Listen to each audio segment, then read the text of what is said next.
অ্যালার্মের আওয়াজে হঠাৎ করে ঘুমটা ভেঙে গিয়েছে। চোখ খুলে দেখি অলরেডি 7:30 বেজে গেছে। বিছানা থেকে উঠে বসলাম। পাশে থাকা আম্মুর ছবিটা হাতে নিয়ে বুকের মাঝে জড়িয়ে ধরতেই চোখ দিয়ে বৃষ্টি নামতে শুরু করলো। তারপর আম্মুর ছবিতে একটা চুমু খেয়ে ছবিটা টেবিলে রেখে ওয়াশরুমে ফ্রেশ হতে চলে গেলাম। খুব তাড়াতাড়ি করে ফ্রেশ হয়ে নিলাম, কারণ আজ একটা ইন্টারভিউ রয়েছে।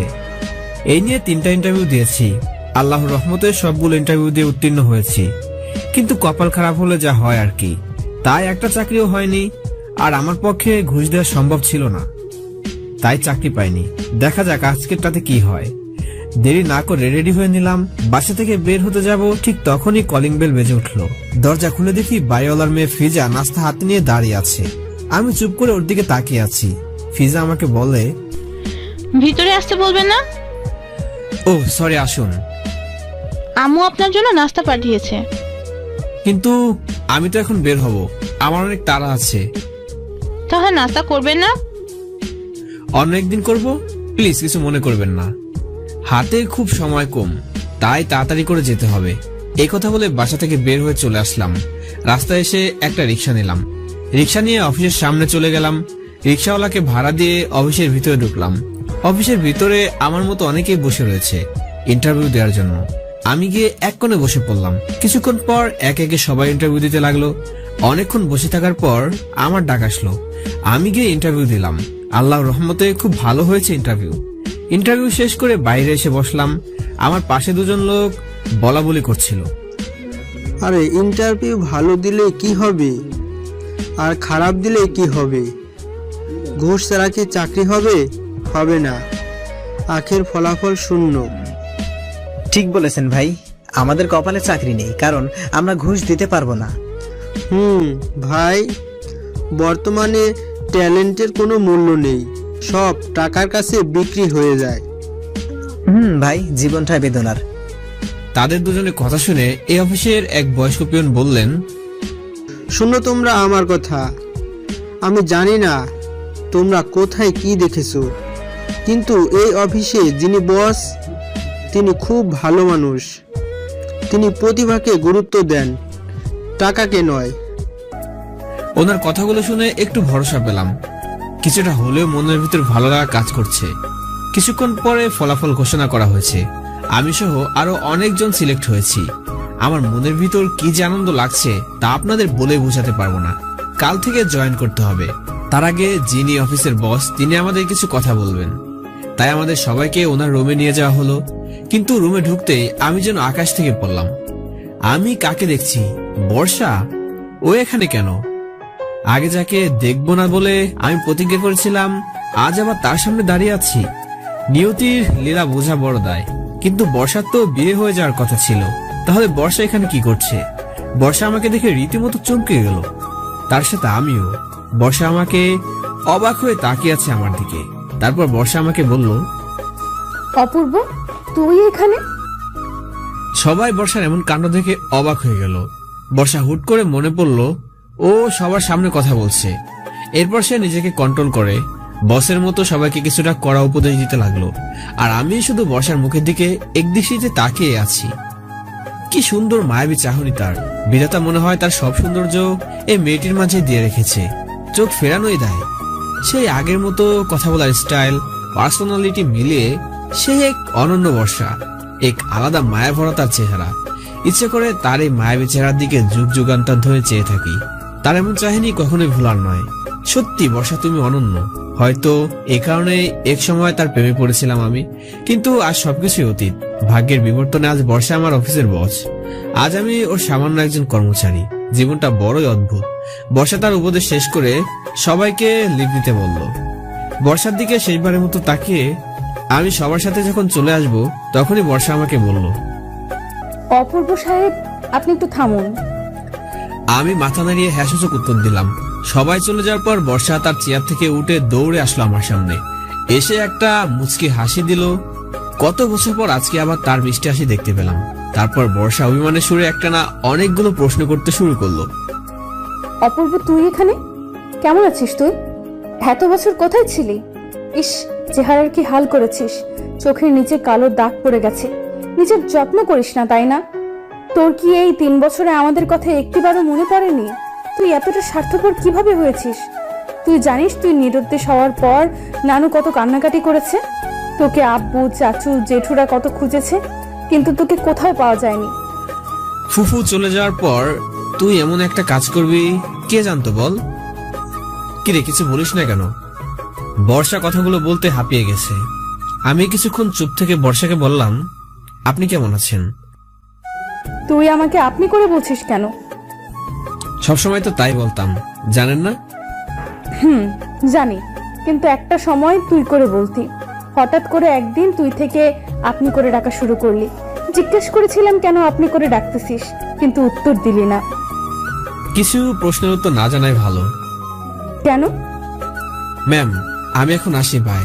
কথাটা বলে চলে আসতে যাব ঠিক তখনই বর্ষা আমার হাতটা ধরে ফেললো আর বলতে লাগলো, তুই বারবার আমাকে ম্যাম ডাকছিস কেন? অফিসের বসকে ম্যাম কিংবা স্যার বলতে হয়, এটাই তো নিয়ম। তোর আর আমার সম্পর্কটা কি শুধুই বস এবং কর্মচারীর? ওর মুখে এই কথা শুনে বেশ অবাক হলাম। কেন জানি মনে হলো বর্ষা আমার খুব আপন হওয়ার চেষ্টা করছে। তারপর আমি বর্ষাকে বললাম, এর বাইরে আমি তো কোনো রিলেশন দেখছি না ম্যাম। কেন, আমাদের বন্ধুত্বের সম্পর্কটা কি তোর কাছে শেষ হয়ে গেছে অপূর্ব? আমার কাছে আমার পৃথিবী ছিল একমাত্র আমার আম্মু। আম্মু যেদিন আমাকে ছেড়ে দুনিয়ার মায়া ত্যাগ করেছে, সেদিন আমি আমার পৃথিবী হারিয়েছি, যার পৃথিবী বলতে কিছুই নেই। তার আবার সব সম্পর্ক বন্ধুত্ব। আমরা না হয় তোর কেউ নই, কিন্তু দাদি, সেও কি তোর কাছে পর হয়ে গেছে? তা কেন হবে? কেমন আছে নানু? 3 বছরে তোর একবারও কি মনে পড়লো না তোর নানু কেমন আছে? আর এখন আমি বলেছি, আরে তুই দাদুর কথা জিজ্ঞেস করছিস? কই, এর আগে তো জিজ্ঞেস করলি না। পড়বে না কেন? সবসময় নানুকে মিস করেছি। হয়তো নানু তার একমাত্র মেয়েকে হারিয়ে কষ্ট পেয়েছে অনেক, কিন্তু তার পাশে তো আপনারা আছেন, মামা মামি আছে। হ্যাঁ, তা ঠিক হয়তো, কিন্তু তোর কি একটু মায়া হয়নি দাদির প্রতি? দাদি কেমন আছে না আছে জানিস? এই 3 বছরে দাদু তোর জন্য কত কেঁদেছে, কিন্তু তুই তো পুরো নিরুদ্দেশ, কোনো খোঁজ নেই তোর। আমি আমার আম্মুকে হারিয়েছি, সেই পরিস্থিতিতে নিজেকে সামলাতে পারিনি। অন্যকে কিভাবে সামলাবো? কিন্তু ম্যাম, আমি অনেক ক্লান্ত, আজকে আমি আসি। কোথায় যাচ্ছিস?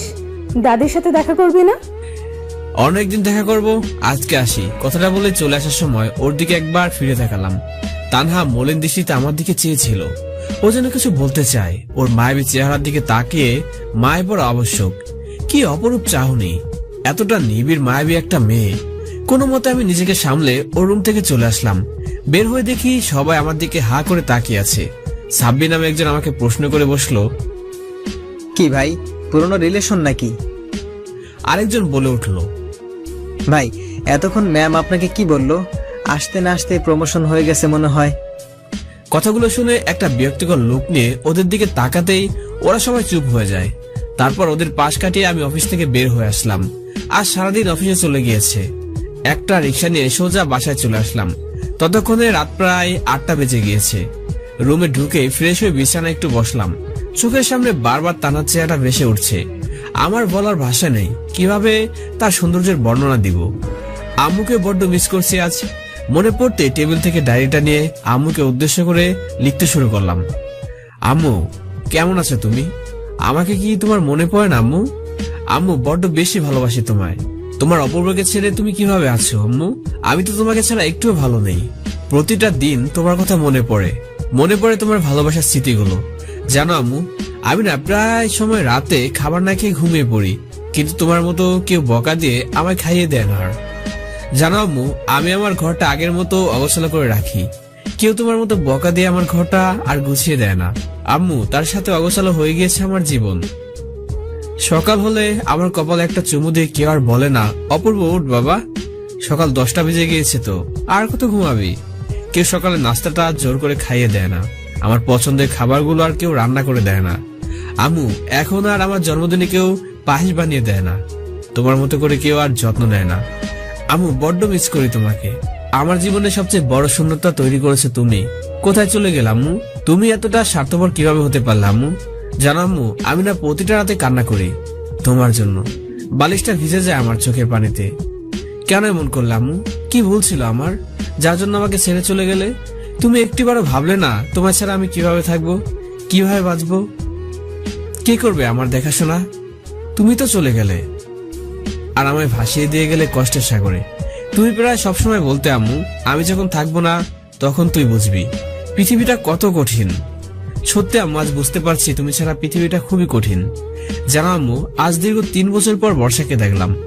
বর্ষা আজ মাল্টিন্যাশনাল কোম্পানির ম্যানেজার, আমার অফিসের বস। আম্মু, তোমাকে কখনো বলিনি যে আমি বর্ষাকে ভালোবাসি, কারণ ও আমাকে ভালোবাসতো না। কিন্তু আজ যখন ও আমাকে দেখলো, খুব অস্থির ভাবে আমার খোঁজ নিচ্ছিল, যেন আমার জন্য একটা আলাদা অনুভূতি দেখতে পেলাম তার মধ্যে। আমি কোনোদিন ওকে বলতে পারলাম না আমার অনুভূতির কথাটুকু, হয়তো না বলাই থেকে যাবে সারা জীবন। আমার না আর বাঁচতে ইচ্ছে হয় না আম্মু, মাঝে মাঝে নিজেকে শেষ করে দিতে মন চায়, কিন্তু পারি না। তুমি দোয়া করো আম্মু, খুব দ্রুত যেন আমার মৃত্যু হয়। আমার আর বাঁচতে ইচ্ছে করছে না। এই জীবনে খুব একা লাগে নিজেকে। যেখানে থাকো ভালো থেকো আম্মু, এটি তোমার আদরের সন্তান। হাত দিয়ে চোখের পানি মুছে ফেললাম। ডায়েরিটা বন্ধ করে টেবিলে রাখতেই কলিং বেল বেজে উঠলো। ঘড়ির দিকে তাকিয়ে দেখি রাত 11:30 বাজে। এত রাতে আবার কে এলো? এসব ভাবতে ভাবতে দরজা খুলতে গেলাম। দরজা খুলতেই ঠাস করে একটা চর বসিয়ে দিল। তাকিয়ে দেখি আমার নানু সামনে দাঁড়িয়ে আছে, চোখ দিয়ে অনর্গল পানি ঝরছে, কাঁদছে, আর একটা রাগী লোক নিয়ে আমার দিকে তাকিয়ে আছে। আমি তো নানুকে দেখে পুরোই অবাক। নানু ঠিক পিছনে বর্ষা দাঁড়িয়ে মুচকি মুচকি হাসছে। বুঝতে পারছি যে থাপ্পড় দেওয়ার বিষয়টা নিয়ে সে মজা নিচ্ছে। নানু হঠাৎ আমায় বলল, কি রে ভাই, এই বুড়িটার কথা কি তোর মনে পড়ে নাই? কিভাবে তুই এত বড় একটা কাজ করলি? নানুকে দেখে আমি নিজেকে সামলাতে পারলাম না। অজান্তে আমার চোখ দিয়ে পানি ঝরতে লাগলো। নানুকে জড়িয়ে ধরে বললাম, কেমন আছো নানু? কিভাবে ভালো থাকি? তোরা আমায় ভালো থাকতে দিলি তো?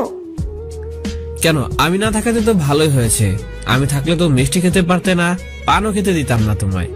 আমি না থাকায় 3 বছর খেয়ে খেয়ে মোটা হয়ে গিয়েছো, আর বেশি সুন্দরী হয়ে গিয়েছো।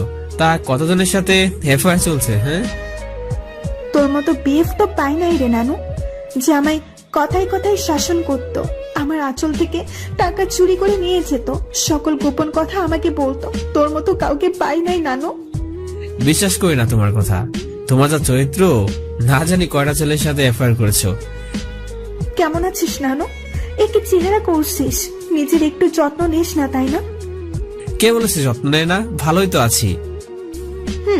কেমন ভালো আছিস তা তো দেখতেই পাচ্ছি। তোমার চোখে ছানি পড়েছে বুঝি? কই, ভালোই তো আছি। আমাদের কথা শুনে বর্ষা মুচকি মুচকি হাসছে পেছন থেকে।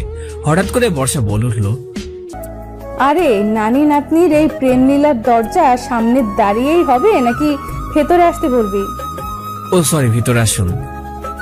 আই অপূর্ব, তুই বর্ষাকে আপনি করে বলছিস কেন? ও না তোর ছোট?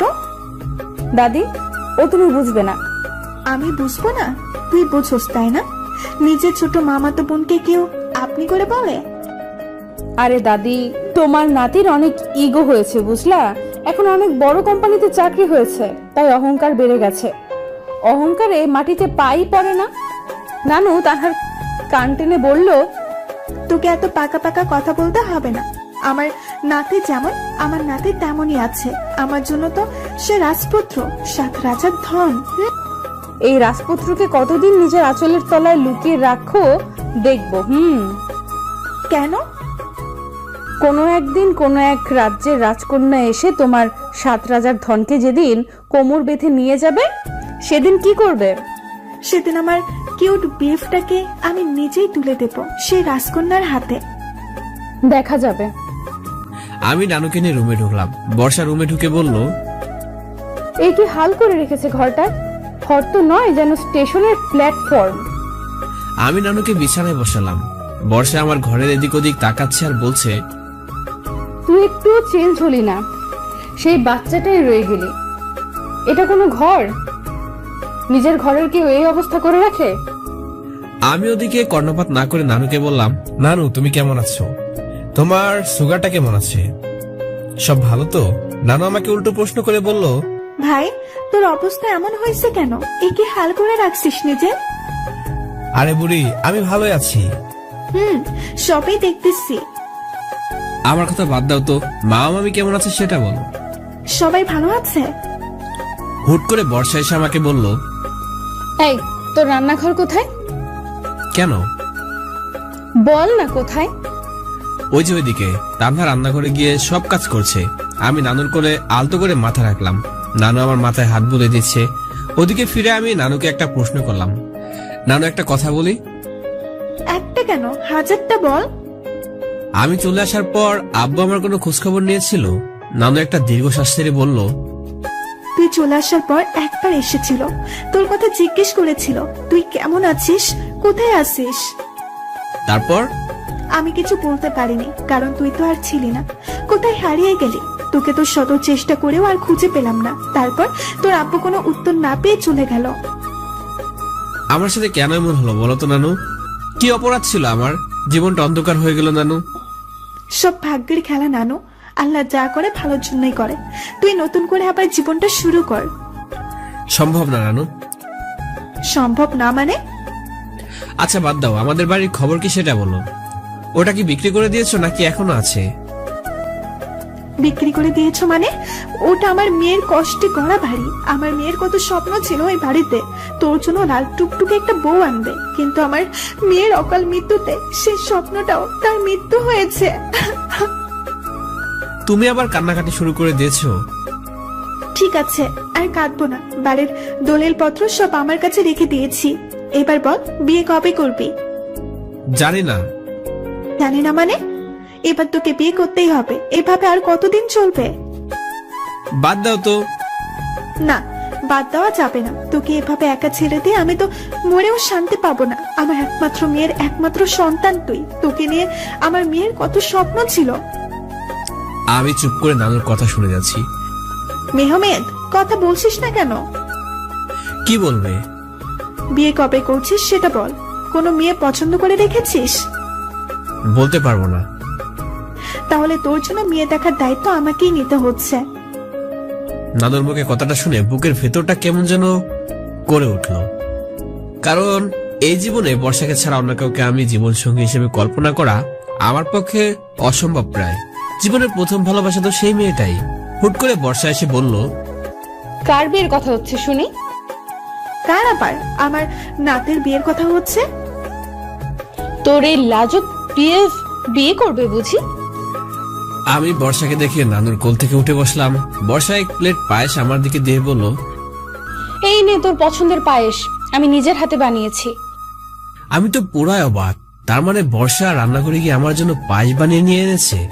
আমি অবাক হয়ে বর্ষাকে প্রশ্ন করলাম, এসবের কি প্রয়োজন ছিল? ঘড়িতে কয়টা বাজে? 12টা। ঠিক তখন বর্ষা আমাকে বলল, happy birthday to you and many many happy returns of the day. আমি অবাক হয়ে নানুর দিকে তাকাতেই নানু আমার কপালে একটা চুমু দিয়ে বলল, আমার মাথায় যতগুলো চুল আছে ততগুলো বছর যেন আল্লাহ তোকে বাঁচিয়ে রাখেন। আমি নানুর গালের সাথে নিজের গালটা লাগিয়ে বললাম, thank you my beautiful GF.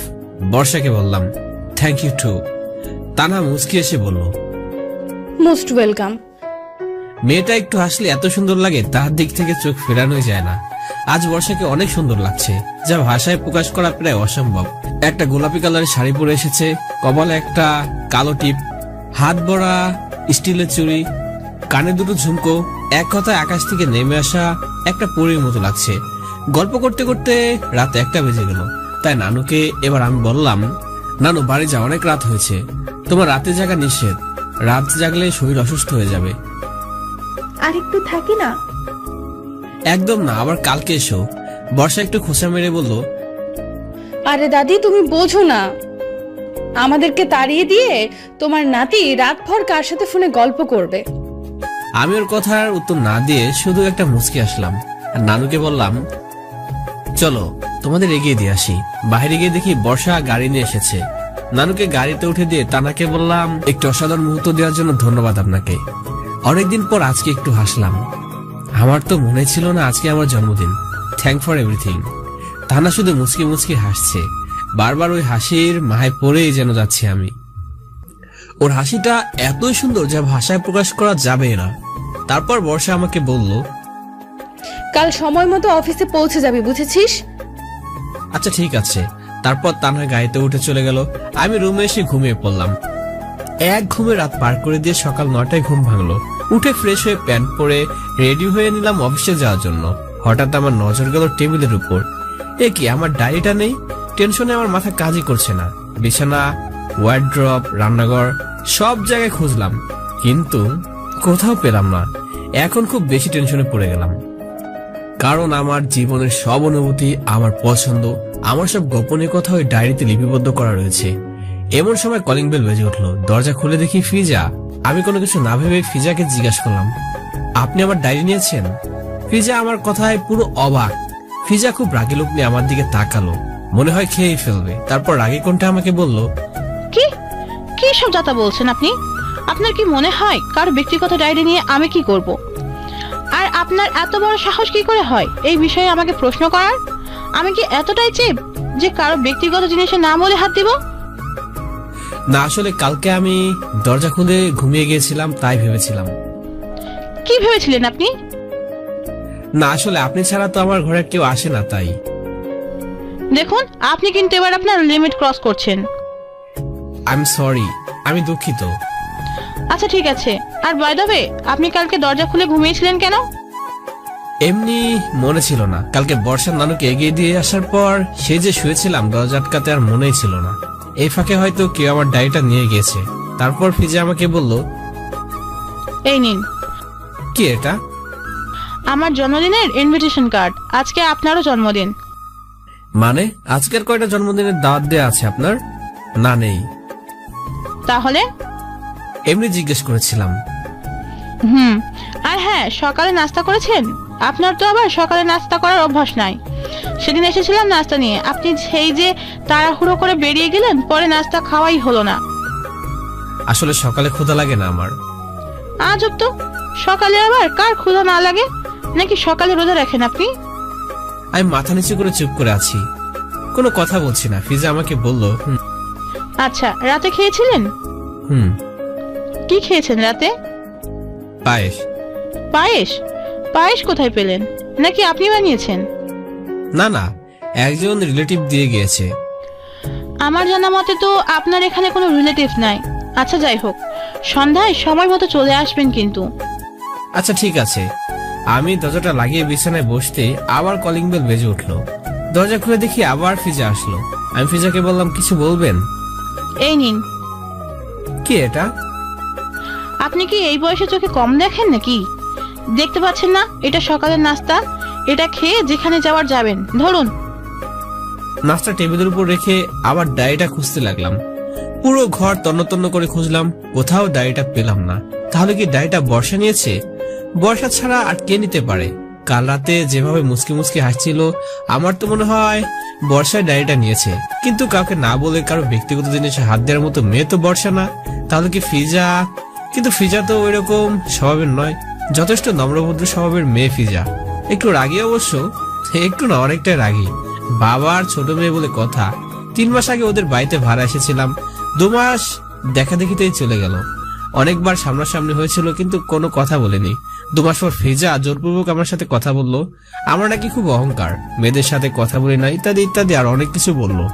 কিন্তু আমার ডায়েরিটা কে নিতে পারে? কে আসতে পারে আমার ঘরে? রাতে কেন যে দরজাটা খুলে ঘুমিয়েছিলাম। যাই হোক, অফিসে লেট হয়ে যাচ্ছে। বাড়ি থেকে বের হয়ে একটা রিক্সা নিয়ে সোজা অফিসে চলে গেলাম। অফিসে গিয়ে আমার সাথে নিয়োগ হওয়ার সবার সাথে পরিচিত হলাম। তার মধ্যে একজন হলেন আফসার ভাই। খুবই বন্ধুসুলভ মানুষ, খুব সহজে আমার সাথে বন্ধুত্ব হয়ে গেল। তারপর পিয়ন কেবিন দেখিয়ে দিল। আমি আমার কেবিনে বসে প্রথম দিনের কাজ শুরু করে দিলাম। তবে লক্ষ্য করলাম পূর্ণ কর্মচারীরা বসকে নিয়ে, মানে বর্ষাকে নিয়ে কি যেন বলছিল। ওদিকে আমি কান্না দিয়ে নিজের কাজ করতে লাগলাম। হঠাৎ পিয়ন এসে আমাকে বলল, বর্ষা আমাকে ডাকছে। আমি উঠে বর্ষার রুমে গেলাম। আমি বর্ষাকে দেখে পুরো ক্রাশ খেয়ে গেলাম, কারণ আজ আবার অন্যরকম সাথে দেখছি তাকে। মেয়েটা যে কত সুন্দর তার সাহিত্যের বর্ণনা করাও দায়। ওর সৌন্দর্যের কোনো তুলনাই হয় না। ও পৃথিবীর সবচেয়ে বেশি সুন্দরী। পৃথিবীর শুরু থেকে শেষ পর্যন্ত যত মেয়ে ছিল তার চেয়ে বেশি সুন্দরী। আকাশের ডানা কটা পরিচয় অনেক বেশি সুন্দরী। এতটা সৌন্দর্যের মধ্যে কালো শাড়ি, কানে ছোট দুটো ঝুমকো দুল, কপালে একটি কালো টিপ, নাকে ছোট্ট একটি নাকের নথ, চোখের নিচে কাজল ওর সৌন্দর্যকে 10 গুণ বাড়িয়ে দিয়েছে। ঠিক যেভাবে ওকে কল্পনা করেছিলাম ঠিক সেভাবে আসল সেজেছে। হুট করে আমার মুগ্ধতায় ব্যাঘাত ঘটিয়ে বর্ষা চুটকি বাজিয়ে বলল, এই যে মিস্টার, কি দেখছেন এইভাবে? মাথা নিচু করে বললাম। কিছু না, বসেন। থ্যাঙ্কস। সকালে খেয়েছেন কিছু? হ্যাঁ, কি খেয়েছেন শুনি? খেয়েছি কিছু একটা। বুঝতে পেরেছি। বর্ষা পিয়নকে ডেকে 2 কাপ কফি আনালো এবং পিয়নকে বলে দিল কেউ যেন রুমে ঢুকতে না পারে এবং রুমের লাইটটা বন্ধ করে দিল। হুট করে আমার ডায়েরিটার কথা মনে পড়তে আমি বর্ষাকে বললাম, ম্যাম আমার কথা বলা ছিল একটা। হ্যাঁ বল। আপনি কি কাল আমার ডায়েরিটা নিয়েছিলেন? কথাটা বলতে বর্ষার হাসি মুখটা আমাবস্যার চাঁদ হয়ে গেল। চোখ দুটো বড় বড় করে আমায় বলল, কি কি বলতে চাস তুই? তোর এত বড় সাহস, তুই আমাকে প্রশ্ন করিস? তোর কি মনে হয় তোর ব্যক্তিগত জিনিসে আমি হাত দিয়েছি? আমি কি ওই ধরনের মেয়ে নাকি? আমি মাথা নিচু করে বসে আছি আর বর্ষার রাগের চেহারাটা দেখছি। রাগলে যেন ওকে আরো বেশি সুন্দর লাগে। সে এক অসাধারণ সৌন্দর্য। এবার একটু নমনীয় হয়ে বলল, তা কি হয়েছে তোর ডায়েরির? ডায়াবেটিক্স? আসলে সকাল থেকে ডায়েরিটা খুঁজে পাচ্ছি না। So sad. গোপনীয় কিছু ছিল নাকি ডায়েরিতে? না আসলে। থাক থাক, আর বলতে হবে না। দেখ খুঁজে পাস কিনা। তবে আমি তো ডায়েরি বাড়িতে হাত দেইনি। ওকে জি। আচ্ছা এবার বল, তুই হুট করে ঘর থেকে চলে গিয়েছিলি কেন? নিরুদ্দেশ হওয়ার কারণটা কি জানতে পারি? কি করতাম ওখানে থেকে? কি করতাম মানে? আম্মু চলে যাওয়ার পর বড্ড একা লাগছিল নিজেকে, খুব একা। আব্বুও কাছে ছিল না। এতটা কষ্ট আমি জীবনে কখনো পাইনি। সবসময় আম্মুর ছায়া তলে ছিলাম, তো তাই আম্মুকে হারিয়ে প্রথম নিজেকে বড় অসহায় লাগছিল। তাই বলে তোর নিজের ঘর ছেড়ে চলে যাবি? কি করতাম ওখানে থেকে? আমাদের কাছে থাকতে একসাথে, আমরা একসাথে থাকতাম সবাই মিলে।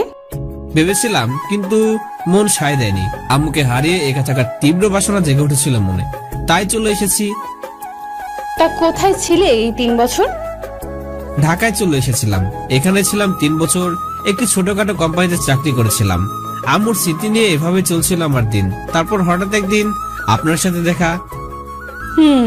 প্রেম করিস কারোর সাথে? না, হয়ে ওঠেনি কখনো। কষ্টগুলি ভুলতে পারিনি আবার প্রেম। কেন এই 3 বছরে কোনো মেয়েকে পছন্দ হয়নি? তেমন কেউ চোখে পড়েনি আজও। গল্প লিখিস এখনো? না, ছেড়ে দিয়েছি। কেন? ভালো লাগে না এসব আর। একটা সময় খুব সাহিত্য চর্চা করতে, কলেজ লাইফে মনে হয়। হ্যাঁ, যে কোনো মেয়ে তোর সাহিত্যে মুগ্ধ হয়ে যেত। শুধু ভালোবাসার সাহিত্য চর্চার জন্যই ডজন খানেক মেয়ে প্রেমের অফার পেয়েছিলি, তাই না? হ্যাঁ, কিন্তু এগুলো এখন অতীত। আসলে তোর প্রেমের সাহিত্য যে কোনো মেয়েকে মুগ্ধ হতে বাধ্য। বর্ষা এবার চেয়ার থেকে উঠে ড্রয়িং রুমের সোফাতে গিয়ে বসলো। আমাকেও হাত ধরে নিয়ে আসলো। দুজনে এক সোফাতে বসলাম। আমাদের মাঝে 4 আঙ্গুলের ফারাক। হঠাৎ বর্ষা আমায় বলল, চোখ দুটো বন্ধ কর তো। মানে কিছু বুঝলাম না। তোর এত কিছু বোঝার দরকার নেই। তোকে যা বলেছি তাই কর। কেন? এবার কিন্তু আমি রেগে যাচ্ছি। ও রেগে যাওয়ার কথা শুনে তাড়াতাড়ি চোখ বন্ধ করে ফেললাম, কারণ আমি জানি ও রাগলে ঘূর্ণিঝড় ছড়িয়ে পড়বে। 1 মিনিট পর বর্ষা বলল, এবার চোখটা খুলতে পারিস। চোখ খুলতেই আমি তো একেবারেই সারপ্রাইজ। একটা বিউটিফুল চকলেট কেক, তার উপর সুন্দর করে নাম লেখা। আমি তো ভুলে গিয়েছিলাম আজ আমার জন্মদিন। আমি বর্ষার দিকে তাকিয়ে দেখি বর্ষা মুচকি মুচকি হাসছে। বর্ষা আমাকে বলল, happy birthday to you again. ওর ভালোবাসার কাণ্ড দেখে নিজের অজান্তে চোখে পানি চলে আসলো। বর্ষা আমার চোখে পানি দেখে বলল, কিরে তোর চোখে পানি কেন?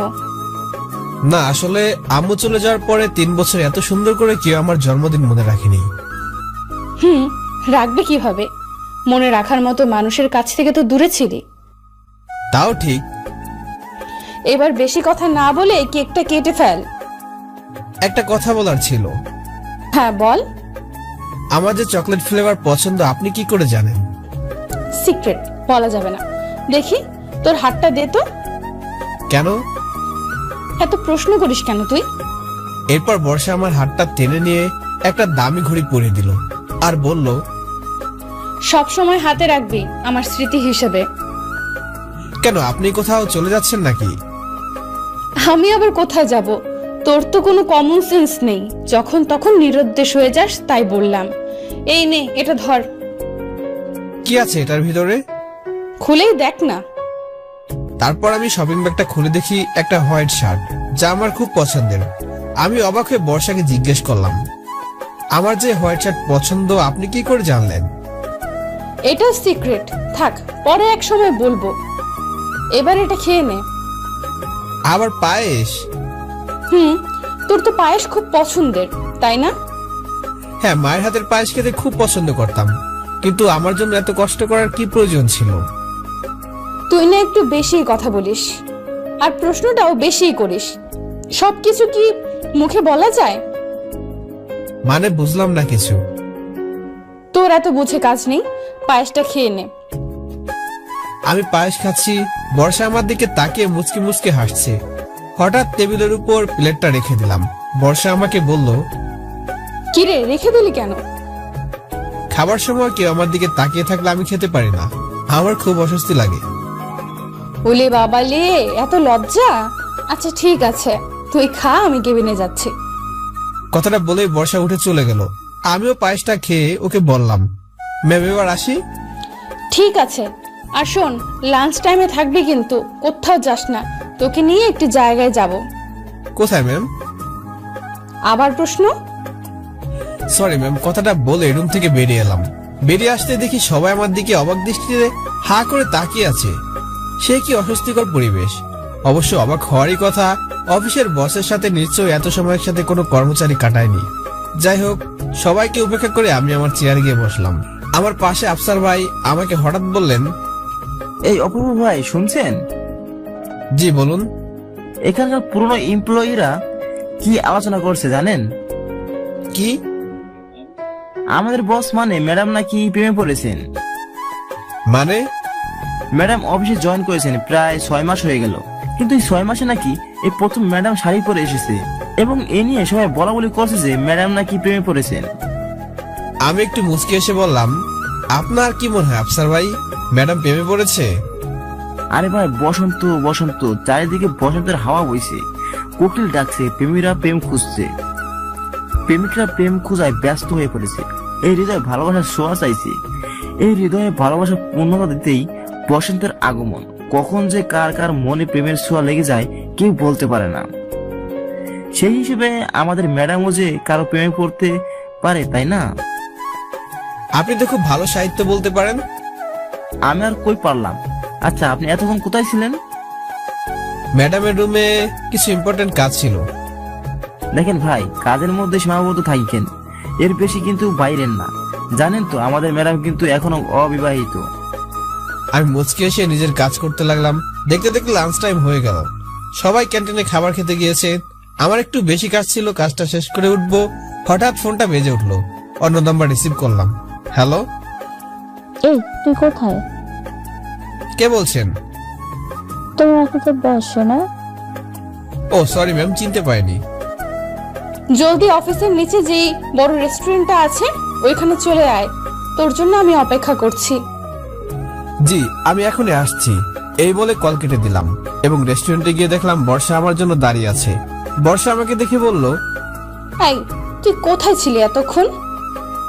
একটু কাজ ছিল। ওরে বাবারে, একদিনেই কাজ নিয়ে এত ব্যস্ত হয়ে গেছেন? না আসলে। থাক থাক, এবার আয়, আর বলা লাগবে না। আমিও বর্ষা আলাদা একটা কেবিনে ঢুকলাম। দুজন সামনাসামনি বসলাম। আমি বর্ষাকে বললাম, ম্যাম আমাকে কেন ডেকেছেন এখানে? আসলে আমার বয়ফ্রেন্ডের সাথে দেখা করাতে তোকে এখানে নিয়ে এসেছি। ওর মুখের কথা শুনে আমি যেন আকাশ থেকে পড়লাম। বর্ষার বয়ফ্রেন্ডও আছে? নিমেষে মনের ভেতরটা কালো মেঘ হয়ে গেল। বুকের বাম পাশটা যেন খুব ব্যথা অনুভব হচ্ছে। হঠাৎ বর্ষা আমাকে বলে উঠলো, ন্যাকা বাবু, তুমি কিচ্ছু বোঝো না তাই না? রেস্টুরেন্টে মানুষ আসে কেন? খাওয়ার জন্য। আজ তোর বার্থডে না, আজ তোর জন্মদিন না, তাই আমার তরফ থেকে একটা ছোট্ট ট্রিট তোর জন্য। ওর কথাগুলো শুনে আমার মন থেকে যেন মেঘগুলো কেটে গেল। বাপরে, কি সাংঘাতিক মেয়ে একটা! প্রাণটাই বের করে দিয়েছিল একেবারে। ইতিমধ্যে ওইটার খাবারগুলো নিয়ে এসেছে। আমি যেন একের পর এক সারপ্রাইজ হচ্ছি। এখানে সব আমার ফেভারিট ডিশ, চিংড়ি মাছের মালাইকারি, রূপচাঁদা, মিষ্টি, মানে আমার ফেভারিট সব খাবারগুলো এখানে উপস্থিত। ওর দিকে তাকিয়ে বললাম, আমার সব পছন্দের খাবারগুলোর নাম আপনি কি করে জানলেন? এটাও সিক্রেট থাক, পরে একদিন বলবো। এবার বেশি কথা না বলে ঝটপট খেয়ে নে। হ্যাঁ, সিক্রেট বলতে বলতে দিন কাভার করে দিলেন। আজকের দিনটা যেন আমার খুব স্পেশাল মনে হচ্ছে। বর্ষার সঙ্গ আমার মনে যেন একটা আলাদা প্রশান্তি এনে দিয়েছে। তবে বুঝতে পারছি না আমার প্রতি ওর এত কেয়ারিং একটি দুঃখী ছেলের প্রতি দায়িত্ববোধ থেকে নাকি অন্য কোনো অনুভূতি। খাওয়া শেষ করে বর্ষা হুট করে বলল, শোন, আজকে আর অফিস করব না, তোকে নিয়ে একটি জায়গায় ঘুরতে যাব। কিন্তু এভাবে অফিস কামাই করলে তো চাকরি থাকবে না। তোর চাকরিটা নিবে কে শুনি? তোর অফিসের বসটা কে? আমি নিচে তাকে একটু মুচকি মুচকি হাসলাম। বর্ষার হাসি মাখা চোখগুলো যেন আমায় কিছু বলছে যা আমি বুঝতে পারছি না। মেয়েটা একদিনেই এই হৃদয় অনেকটা জায়গা করে নিয়েছে। অবশ্য ওর জায়গায় এই হৃদয় আগেও ছিল, কিন্তু অভাব ছিল শুধু বর্ষার সম্মতির, যা আমাকে ওর থেকে দূরে যেতে বাধ্য করেছিল। হঠাৎ করে ওর ফোনে কল এলো।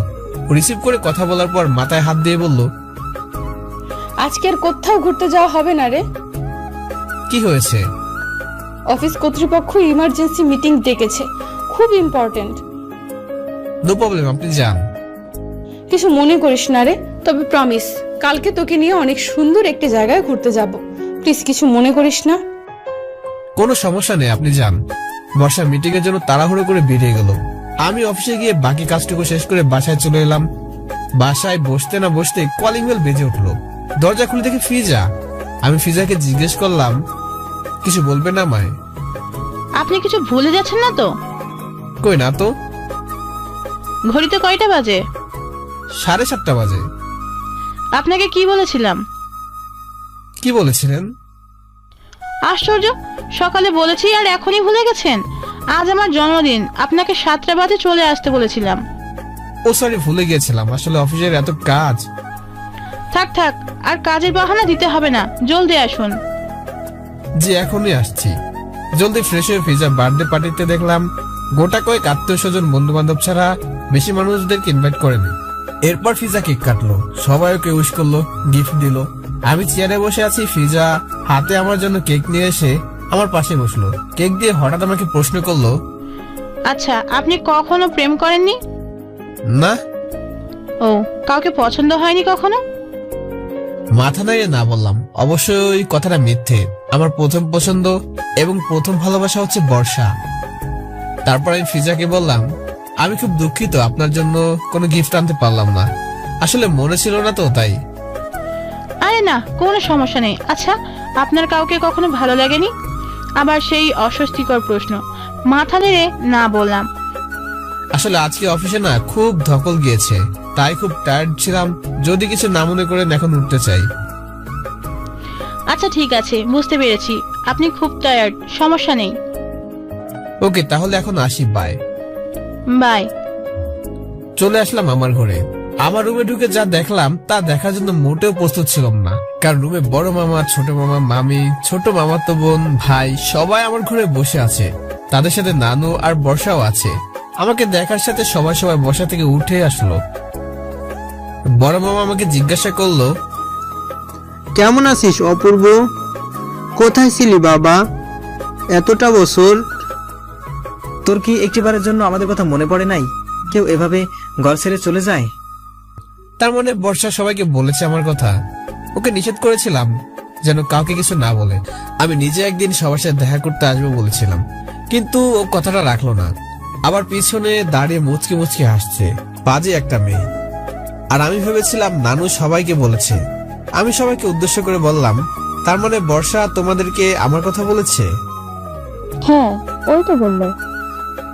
যাই হোক, তোর কি কোনোদিনও একটু কাণ্ড জ্ঞান হবে না অপূর্ব? উফ মামা, নানু এ নিয়ে কথা বলেছে আমাকে। তুমি আবার শুরু করে দিও না প্লিজ। শুরু করে দিও না বললেই হলো। তুই আপার একমাত্র ছেলে, তোকে কি আমরা এভাবে ছেড়ে দিতাম? দেখাশোনা করতাম না তোর? এই বলে তুই আমাদের উপর রাগ করে চলে আসবি? মামা, রাগ করে কোথাও চলে আসলাম? তাহলে কেন চলে এসেছিস বল? এই 3 বছরে না আমাদের খোঁজ খবর নিয়েছিস, না নিজের কোনো খোঁজ খবর নিয়েছিস? আমি মাথা নিচু করে দাঁড়িয়ে আছি। বড় মামি বলল, আহ, এমনিতেই ছেলেটা এত কষ্টের মধ্যে ছিল, তার উপর তুমি এসে আবার রাগারাগি শুরু করে দিলে। চুপ করো তো, তোমার স্বভাবটা জীবনেও পাল্টাবে না। তা হ্যাঁ রে বাবা, কেমন আছিস তুই? ঠিকমতো খাওয়া দাওয়া করিস না তাই না? চেহারার কি হাল করে রেখেছিস, মুখটা একদম শুকিয়ে কাঠ হয়ে গেছে।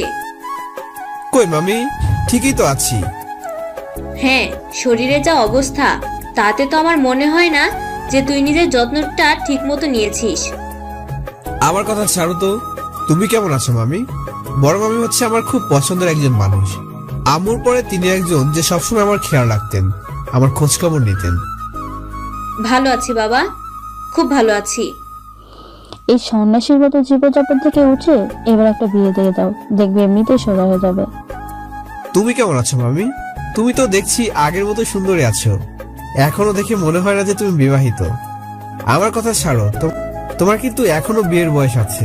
আমার কান টেনে ছোট মামি বলল, ওরে কাজে ছেলে, আমি সম্পর্কে তোর মামি হই না, তুই আমার বিয়ের কথা কিভাবে বলতে পারলি? ছোট মামির সাথে আমি সবসময় মজা করতাম, আর এবারে নেই প্রতিবার ছোট মামি আমার কান টেনে দিত। আম্মু তো প্রায় সময় বলতো যে আমার কান নাকি ছোট মামির টানেই বড় হয়েছে। আরে আরে কি করছো, লাগছে তো। দেখ মামা, যদি তোর ছোট মামির বিয়েটা ধরে দিতে পারিস তাহলে হয়তো আমার জীবনে একটু শান্তি আসতে পারে। কি বলে তুমি? আমি তোমার জীবনে অশান্তি করে রেখেছি? এটা আবার কখন বললাম? কি আর করতে পারবে, সব সময়ের মতো ঘ্যান ঘ্যান মশা মাছিও এত ঘ্যান ঘ্যান করে না। কি বলে তুমি? সবাই ছোট মামা আর ছোট মামির কথা শুনে হাসছে। ছোট ভাই বোনগুলো আমাকে দেখে জড়িয়ে ধরলো, ওদের একটু আদর করলাম। আমার ছোট মামার এক ছেলে, এক মেয়ে হিমু আর হাসিব, আর বড় মামার 2 মেয়ে, এক ছেলে বর্ষা, নিশি আর নিহাল। বর্ষা সবার বড়। পুরো ফ্যামিলির সবাই মিলে কয়েক ঘন্টা গল্প করলাম একসাথে, ছোট ভাই বোনগুলোর সাথে সময় কাটালাম। নানু, ছোট মামি আর বড় মামি সবার জন্য রান্না করায় ব্যস্ত। বর্ষাকে দেখলাম বেলকনিতে দাঁড়িয়ে আমার দিকে তাকিয়ে আছে এক দৃষ্টিতে। ওর ভাবে তাকিয়ে থাকা আমাকে যেন বারবার ওর মায়ে ফেলছে। যতবার মেয়েটাকে দেখছি ওর প্রেমে পড়ছি ততবার, কিন্তু মুখ ফুটে কখনো বলতে পারিনি ভালোবাসি তোমায় বর্ষা, বড় বেশি ভালোবাসি। রান্না শেষ হলে সবাই খাবার টেবিলে একসাথে বসলাম। বড় মামা হঠাৎই বলে উঠলো, খাওয়া শেষ করে জামা কাপড় সবকিছু গুছিয়ে নে। গুছিয়ে নেবো মানে?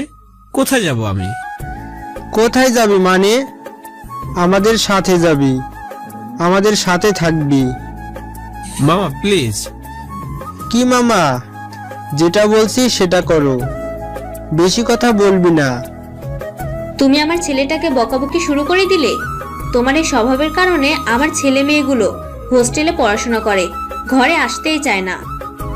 তা আসবে কিভাবে? আসলে তো সব আওয়ারাগিরি বন্ধ হয়ে যাবে। যখন তখন বন্ধুদের সাথে আড্ডা দিতে পারবে না, রাত্র জেগে মোবাইল টিপতে পারবে না।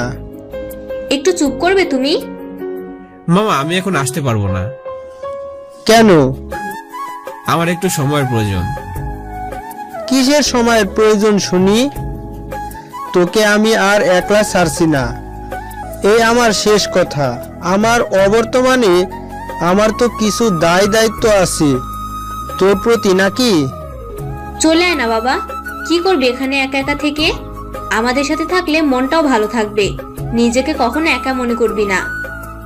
ভাবি তো ঠিকই বলেছে অপূর্ব, কি দরকার এখানে একা একা থাকার, চলো না আমাদের সাথে।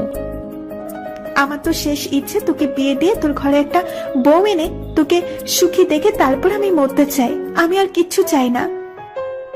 আমার একটু সময়ের প্রয়োজন। তোর কিসের সময়ের প্রয়োজন বলতো? এই 3 বছরে কি তোর একটু সময় ফুরায়নি? আহ বাবা, অপূর্ব যখন একটু সময় চাইছে নিজেকে সামলে নেওয়ার, তখন ওকে একটু সময় দাও না। হুট করে তো আমাদের সাথে গিয়ে মানিয়ে নিতে পারবে না। যাক, এতক্ষণে ম্যাডামের মুখ থেকে কিছু বের হলো। আচ্ছা ঠিক আছে, তোর যত সময় প্রয়োজন তুই নে, কিন্তু একটা কথা বলে রাখি, যেদিন আমি তোকে বলবো এই বাড়ি ছাড়তে, তোকে ছাড়তে হবে, আর এক মুহূর্ত এই বাড়িতে থাকতে পারবি না, ঠিক আছে? মাথা নাড়িয়ে বললাম হ্যাঁ। বড় মামা বরাবরই একটু রাগী স্বভাবের মানুষ, তবে পরিবারের প্রতি তার দায়িত্বটা যেন আকাশ ছোঁয়া। সবার প্রতি খুবই যত্নশীল তিনি, খুব কেয়ারিং।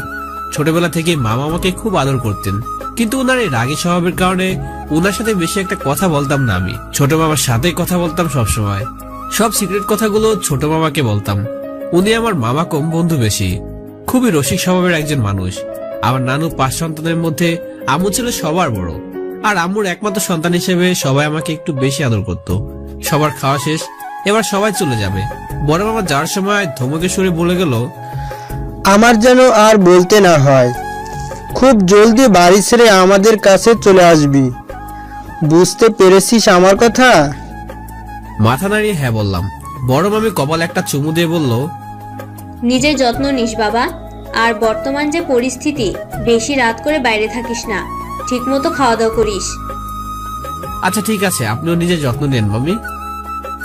এবার একটু জিএফ টিএফ বানা, কদিন আর ব্যাচেলর থাকবি। তোর বয়সে আমার পেছনে যে কত মেয়ে ঘুরতো তার হিসাব রাখিই নেই। মামা তুমি আবার শুরু করে দিলে। আচ্ছা ঠিক আছে, ভালোভাবে থাকিস আর খুব জলদি এখান থেকে আমাদের কাছে চলে আসিস। আপনিও ভালো থাকবেন।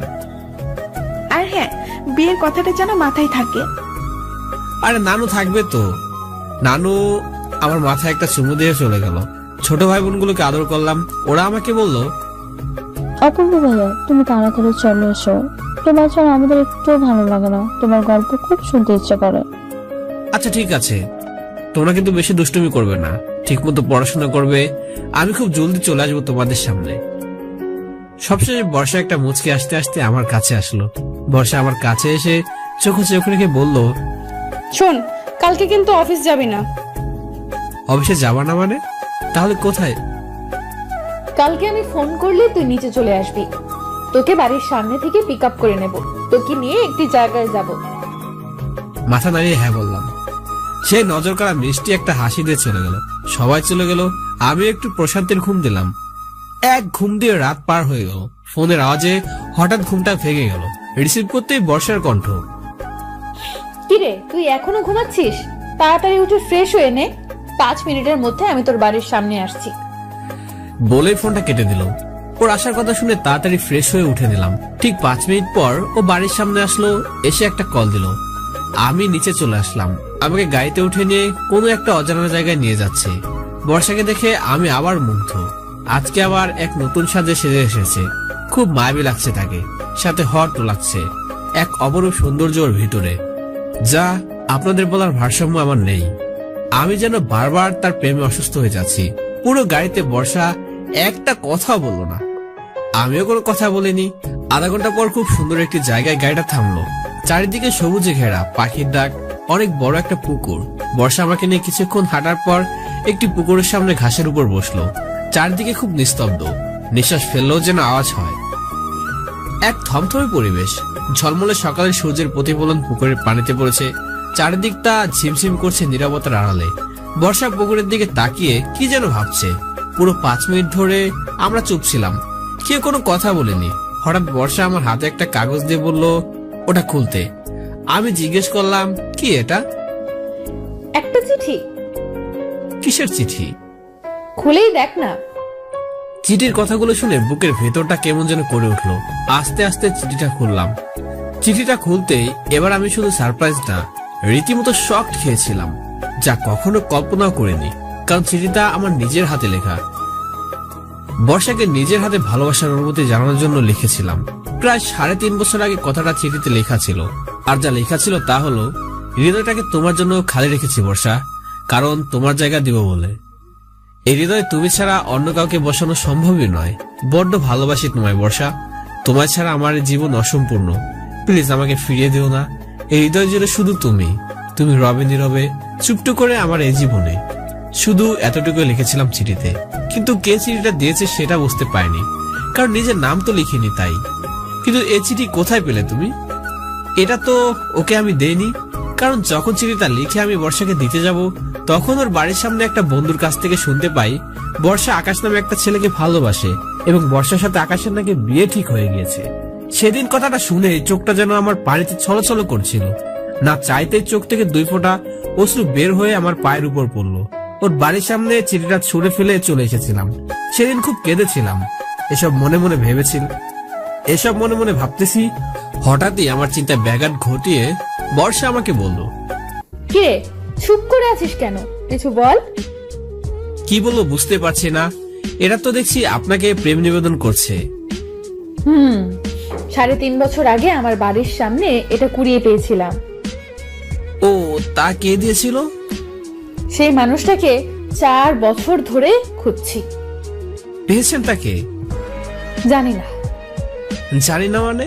বর্ষা কোনো কথা না বলে চুপ করে পুকুরের দিকে চেয়ে আছে। আমি তাকে বললাম, আচ্ছা আপনার তো বিয়ে ঠিক হয়েছিল আকাশের সাথে, তাই না?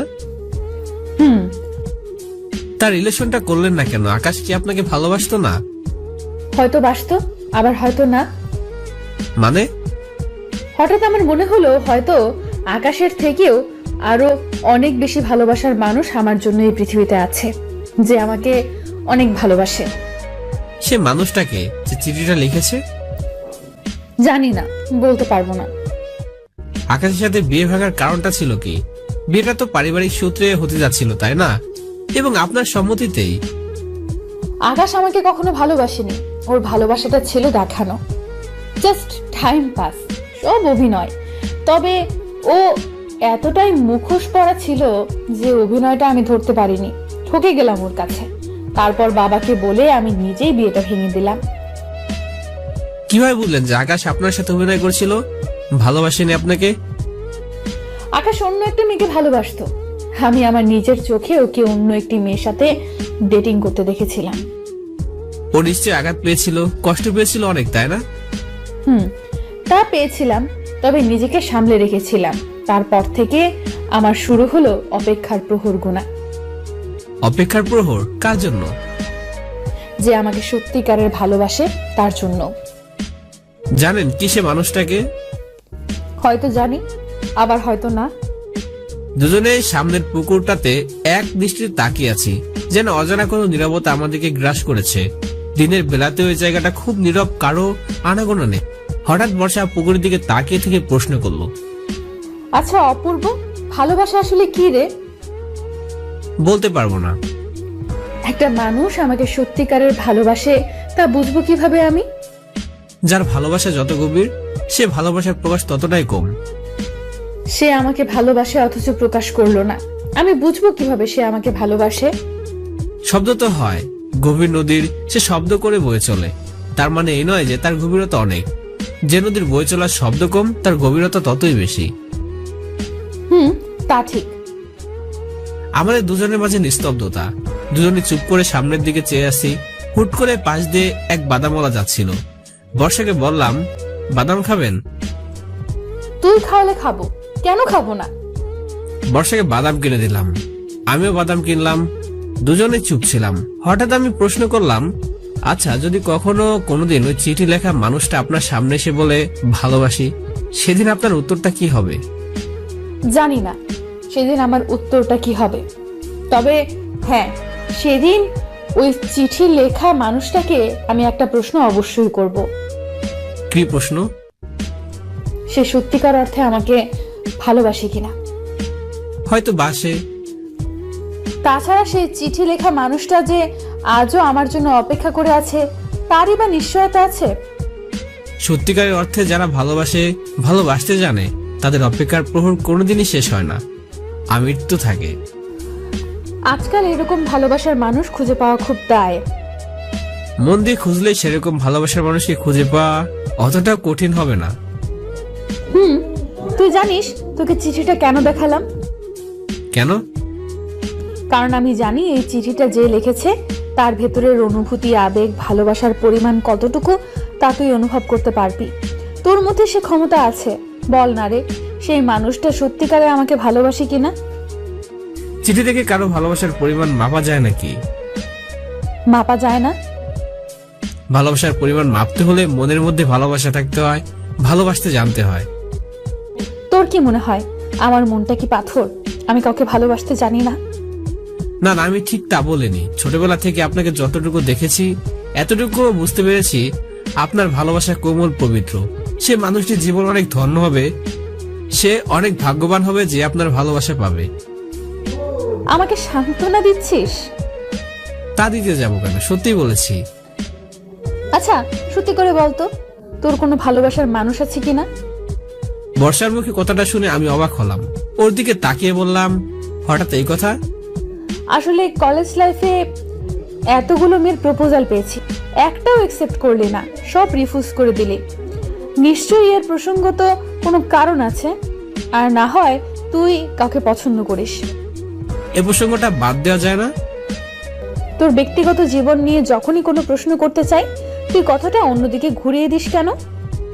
মানুষের জীবনে সব চাওয়া কি পূরণ হয়? কিছু চাওয়া সম্পূর্ণই থেকে যায়। তোর কোনো চাওয়াটা অসম্পূর্ণ রয়ে গেছে। তোর কোন চাওয়াটা অসম্পূর্ণ রয়ে গেছে অপূর্ব, আমাকে বলা যাবে কি? সময় আসুক, আপনাকে ঠিক বলবো একদিন। তার মানে সেই সময়টা তোর কোনো দিন আসবে না। কোন এক কথা মনে হলো? কারণ তুই তোর পার্সোনাল লাইফ নিয়ে খুব স্পর্শকাতর। কাউকে কখনো সহজে আন্দাজ করতে দিস না যে তোর জীবনে কি ঘটছে, কি ঘটতে চলেছে। আমি মাথা নিচু করে চুপ করে শুধু হাসছি। তারপর বর্ষা আবার আমাকে বলল, আচ্ছা দাদি তো খুব তড়িঘড়ি করে তোর বিয়ের জন্য মেয়ে দেখা শুরু করে দিয়েছে। দাদির পছন্দের মেয়েকে বিয়ে করবি নাকি নিজের পছন্দের? সেটা আমি জানি না, তবে এতটুকু জানি নানুর কাছে আমার পছন্দ অপছন্দের একটা দাম আছে। আমার কথা ছাড়ুন, যদি ওই চিঠি লেখা মানুষটি কোনোদিন না আসে তাহলে কি করবেন? জানি না। মামার পছন্দের ছেলেকে বিয়ে করবেন? তাও জানি না। আকাশকে খুব ভালোবাসতেন তাই না? অনেক, কিন্তু এখনো আমার কাছে মৃত। বল। শোন, একটা কথা বলি, তুই মানুষের মন পড়তে পারিস? কেন? শুনেছি যারা মানুষের মন পড়তে পারে তারা নাকি অন্যের জীবনের ভালোবাসা, অনুভূতি, কষ্টগুলো অনুভব করতে পারে। তুই তো খুব ভালো সাহিত্য পারিস। ভালোবাসার মানেটা তুই আমার থেকে ভালো জানিস। ভালোবাসা মানে কি একটু বল না রে।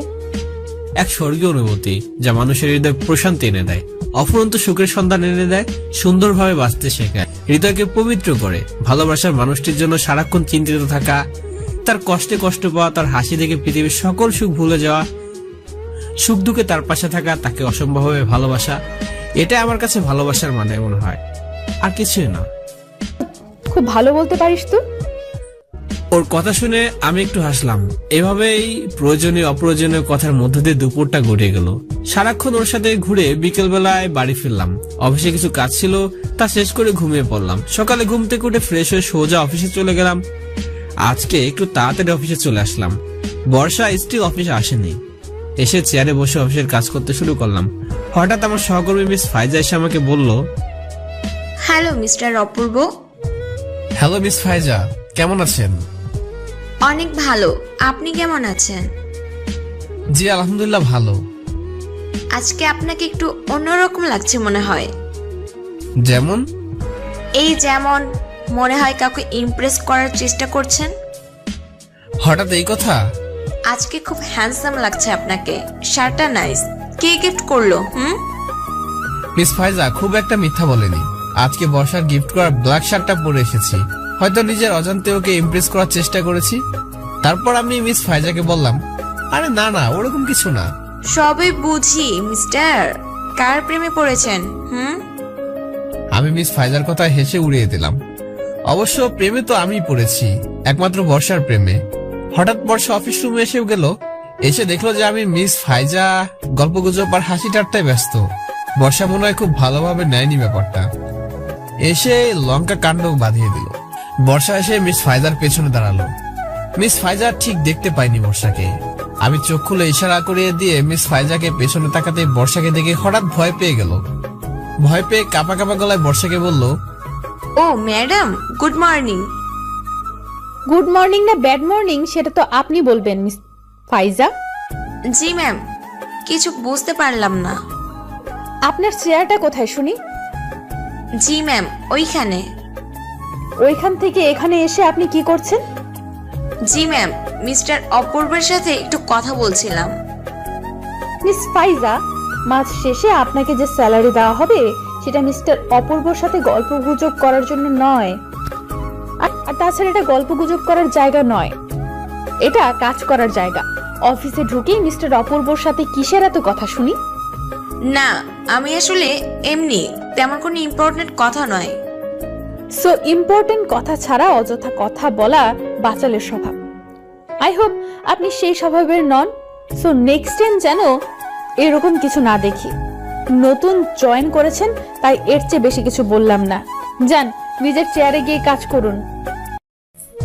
আমি মনে মনে ভাবছি মিস ফাইজাকে এর চেয়ে আরো বেশি কিছু বলার ছিল নাকি। বাপরে, বস হিসেবে বসা রাগী লোকটা যে কতটা ভয়ঙ্কর তা আজ না দেখলে বুঝতে পারতাম না। মিস ফাইজা নিজের চেয়ারে গিয়ে বসলো আর বর্ষা দুটো চোখ বড় বড় করে একটা রাগী লোক নিয়ে আমার দিকে তাকাতে তাকাতে নিজের রুমে চলে গেল। ও চলে যাওয়ার পর আমরা সবাই নিজ নিজ চেয়ারে বসে যার যার কাজ করতে লাগলাম। আমি একটু দাঁড়িয়ে মিস ফাইজার দিকে তাকালাম। মেয়েটার চেহারা একদম মলিন হয়ে গেছে, আর একটু হলেই কেঁদেই দিত। কি দরকার ছিল এভাবে বকা দেওয়ার? আজ কার মুখ দেখে উঠেছিলাম কে জানে। মেজাজ দেখি গরম হয়ে গেছে। আফসার ভাইয়ের চেয়ারটা আমার কাছে নেই। আফসার ভাই আমাকে বলল, অপূর্ব ভাই কিছু বুঝলেন? মানে? আপনি এমন ভাব করছেন যেন ভাজা মাছটা উল্টে খেতে জানেন না। সত্যি আমি বুঝতে পারছি না আপনি কি বলছেন। আরে ভাই, পরশু মিস ফাইজা আমার সাথে দাঁড়িয়ে কথা বলছিলেন, ঠিক তখনই ম্যাম চলে এসেছিলেন। কই সেদিন তো মিস ফাইজাকে ম্যাডাম কিছু বলেননি, কিন্তু আজ আপনার সাথে কথা বলতে ম্যাডাম কিভাবে রেগে গেলেন দেখলেন তো। আপনি আসলে কি বোঝাতে চাইছেন আফসার ভাই? আরে ভাই, আমার তো মনে হয় ম্যাডাম আপনার প্রেমে পড়ে গেছে। আরে ধুর, কি যে বলেন আপনি। অফিসের বস কখনো কর্মচারীর সাথে প্রেম করে নাকি? সাথে সাথে সাহিত্য শুরু করে দিলেন আফসার ভাই। এই হৃদয়কে ভেবো না তুমি দুর্বল। হে প্রিয়তমা, তোমার ভালোবাসা পাওয়ার জন্য তোমার চরণের দাস হয়ে থাকবো, বাধা নেই আমার। ভালোবাসা না মানে ধরি, না মানে গরিব। ভালোবাসা না মানে বৈষম্য। মনের মিল থাকলে ভালোবাসা ধরা দিবে এই হৃদয়ের কাঁচায়। তুমি রাজার মেয়ে হলেও আমি প্রজা হয়ে তোমাকে ভালোবাসবো, কারণ তোমার মনে আমার মন মিশে গেছে। তাই কোনো না কোনো বৈষম্য, ভেদ বিচার ভুলে যাও হে প্রিয়তমা। ভালোবাসা হৃদয় থেকে আসে, তাই তো ভালোবাসি তোমায়। কিছু বুঝলেন? বুঝলাম যে আপনি খুব ভালো সাহিত্য করতে জানেন। আমি কি বোঝাতে চাইলাম আর আপনি কি বুঝলেন? সত্যি আপনার দ্বারা কিছু সম্ভব হবে না। আফসার ভাই কথাটা বলে নিজের কাজ করতে লাগলো। আমি ওনার কথায় হাসতে হাসতে নিজের কাজ করছি। হঠাৎ পিয়ন এসে আমাকে বললো ম্যাডাম নাকি আমাকে ডাকছে। চেয়ার থেকে উঠতে আফসার ভাই বলল, এই যে অপূর্ব ভাই, ম্যাডাম কিন্তু আপনাকে ডাকছে না। মানে পিয়ন তো বলে গেল ম্যাডাম ডাকছে।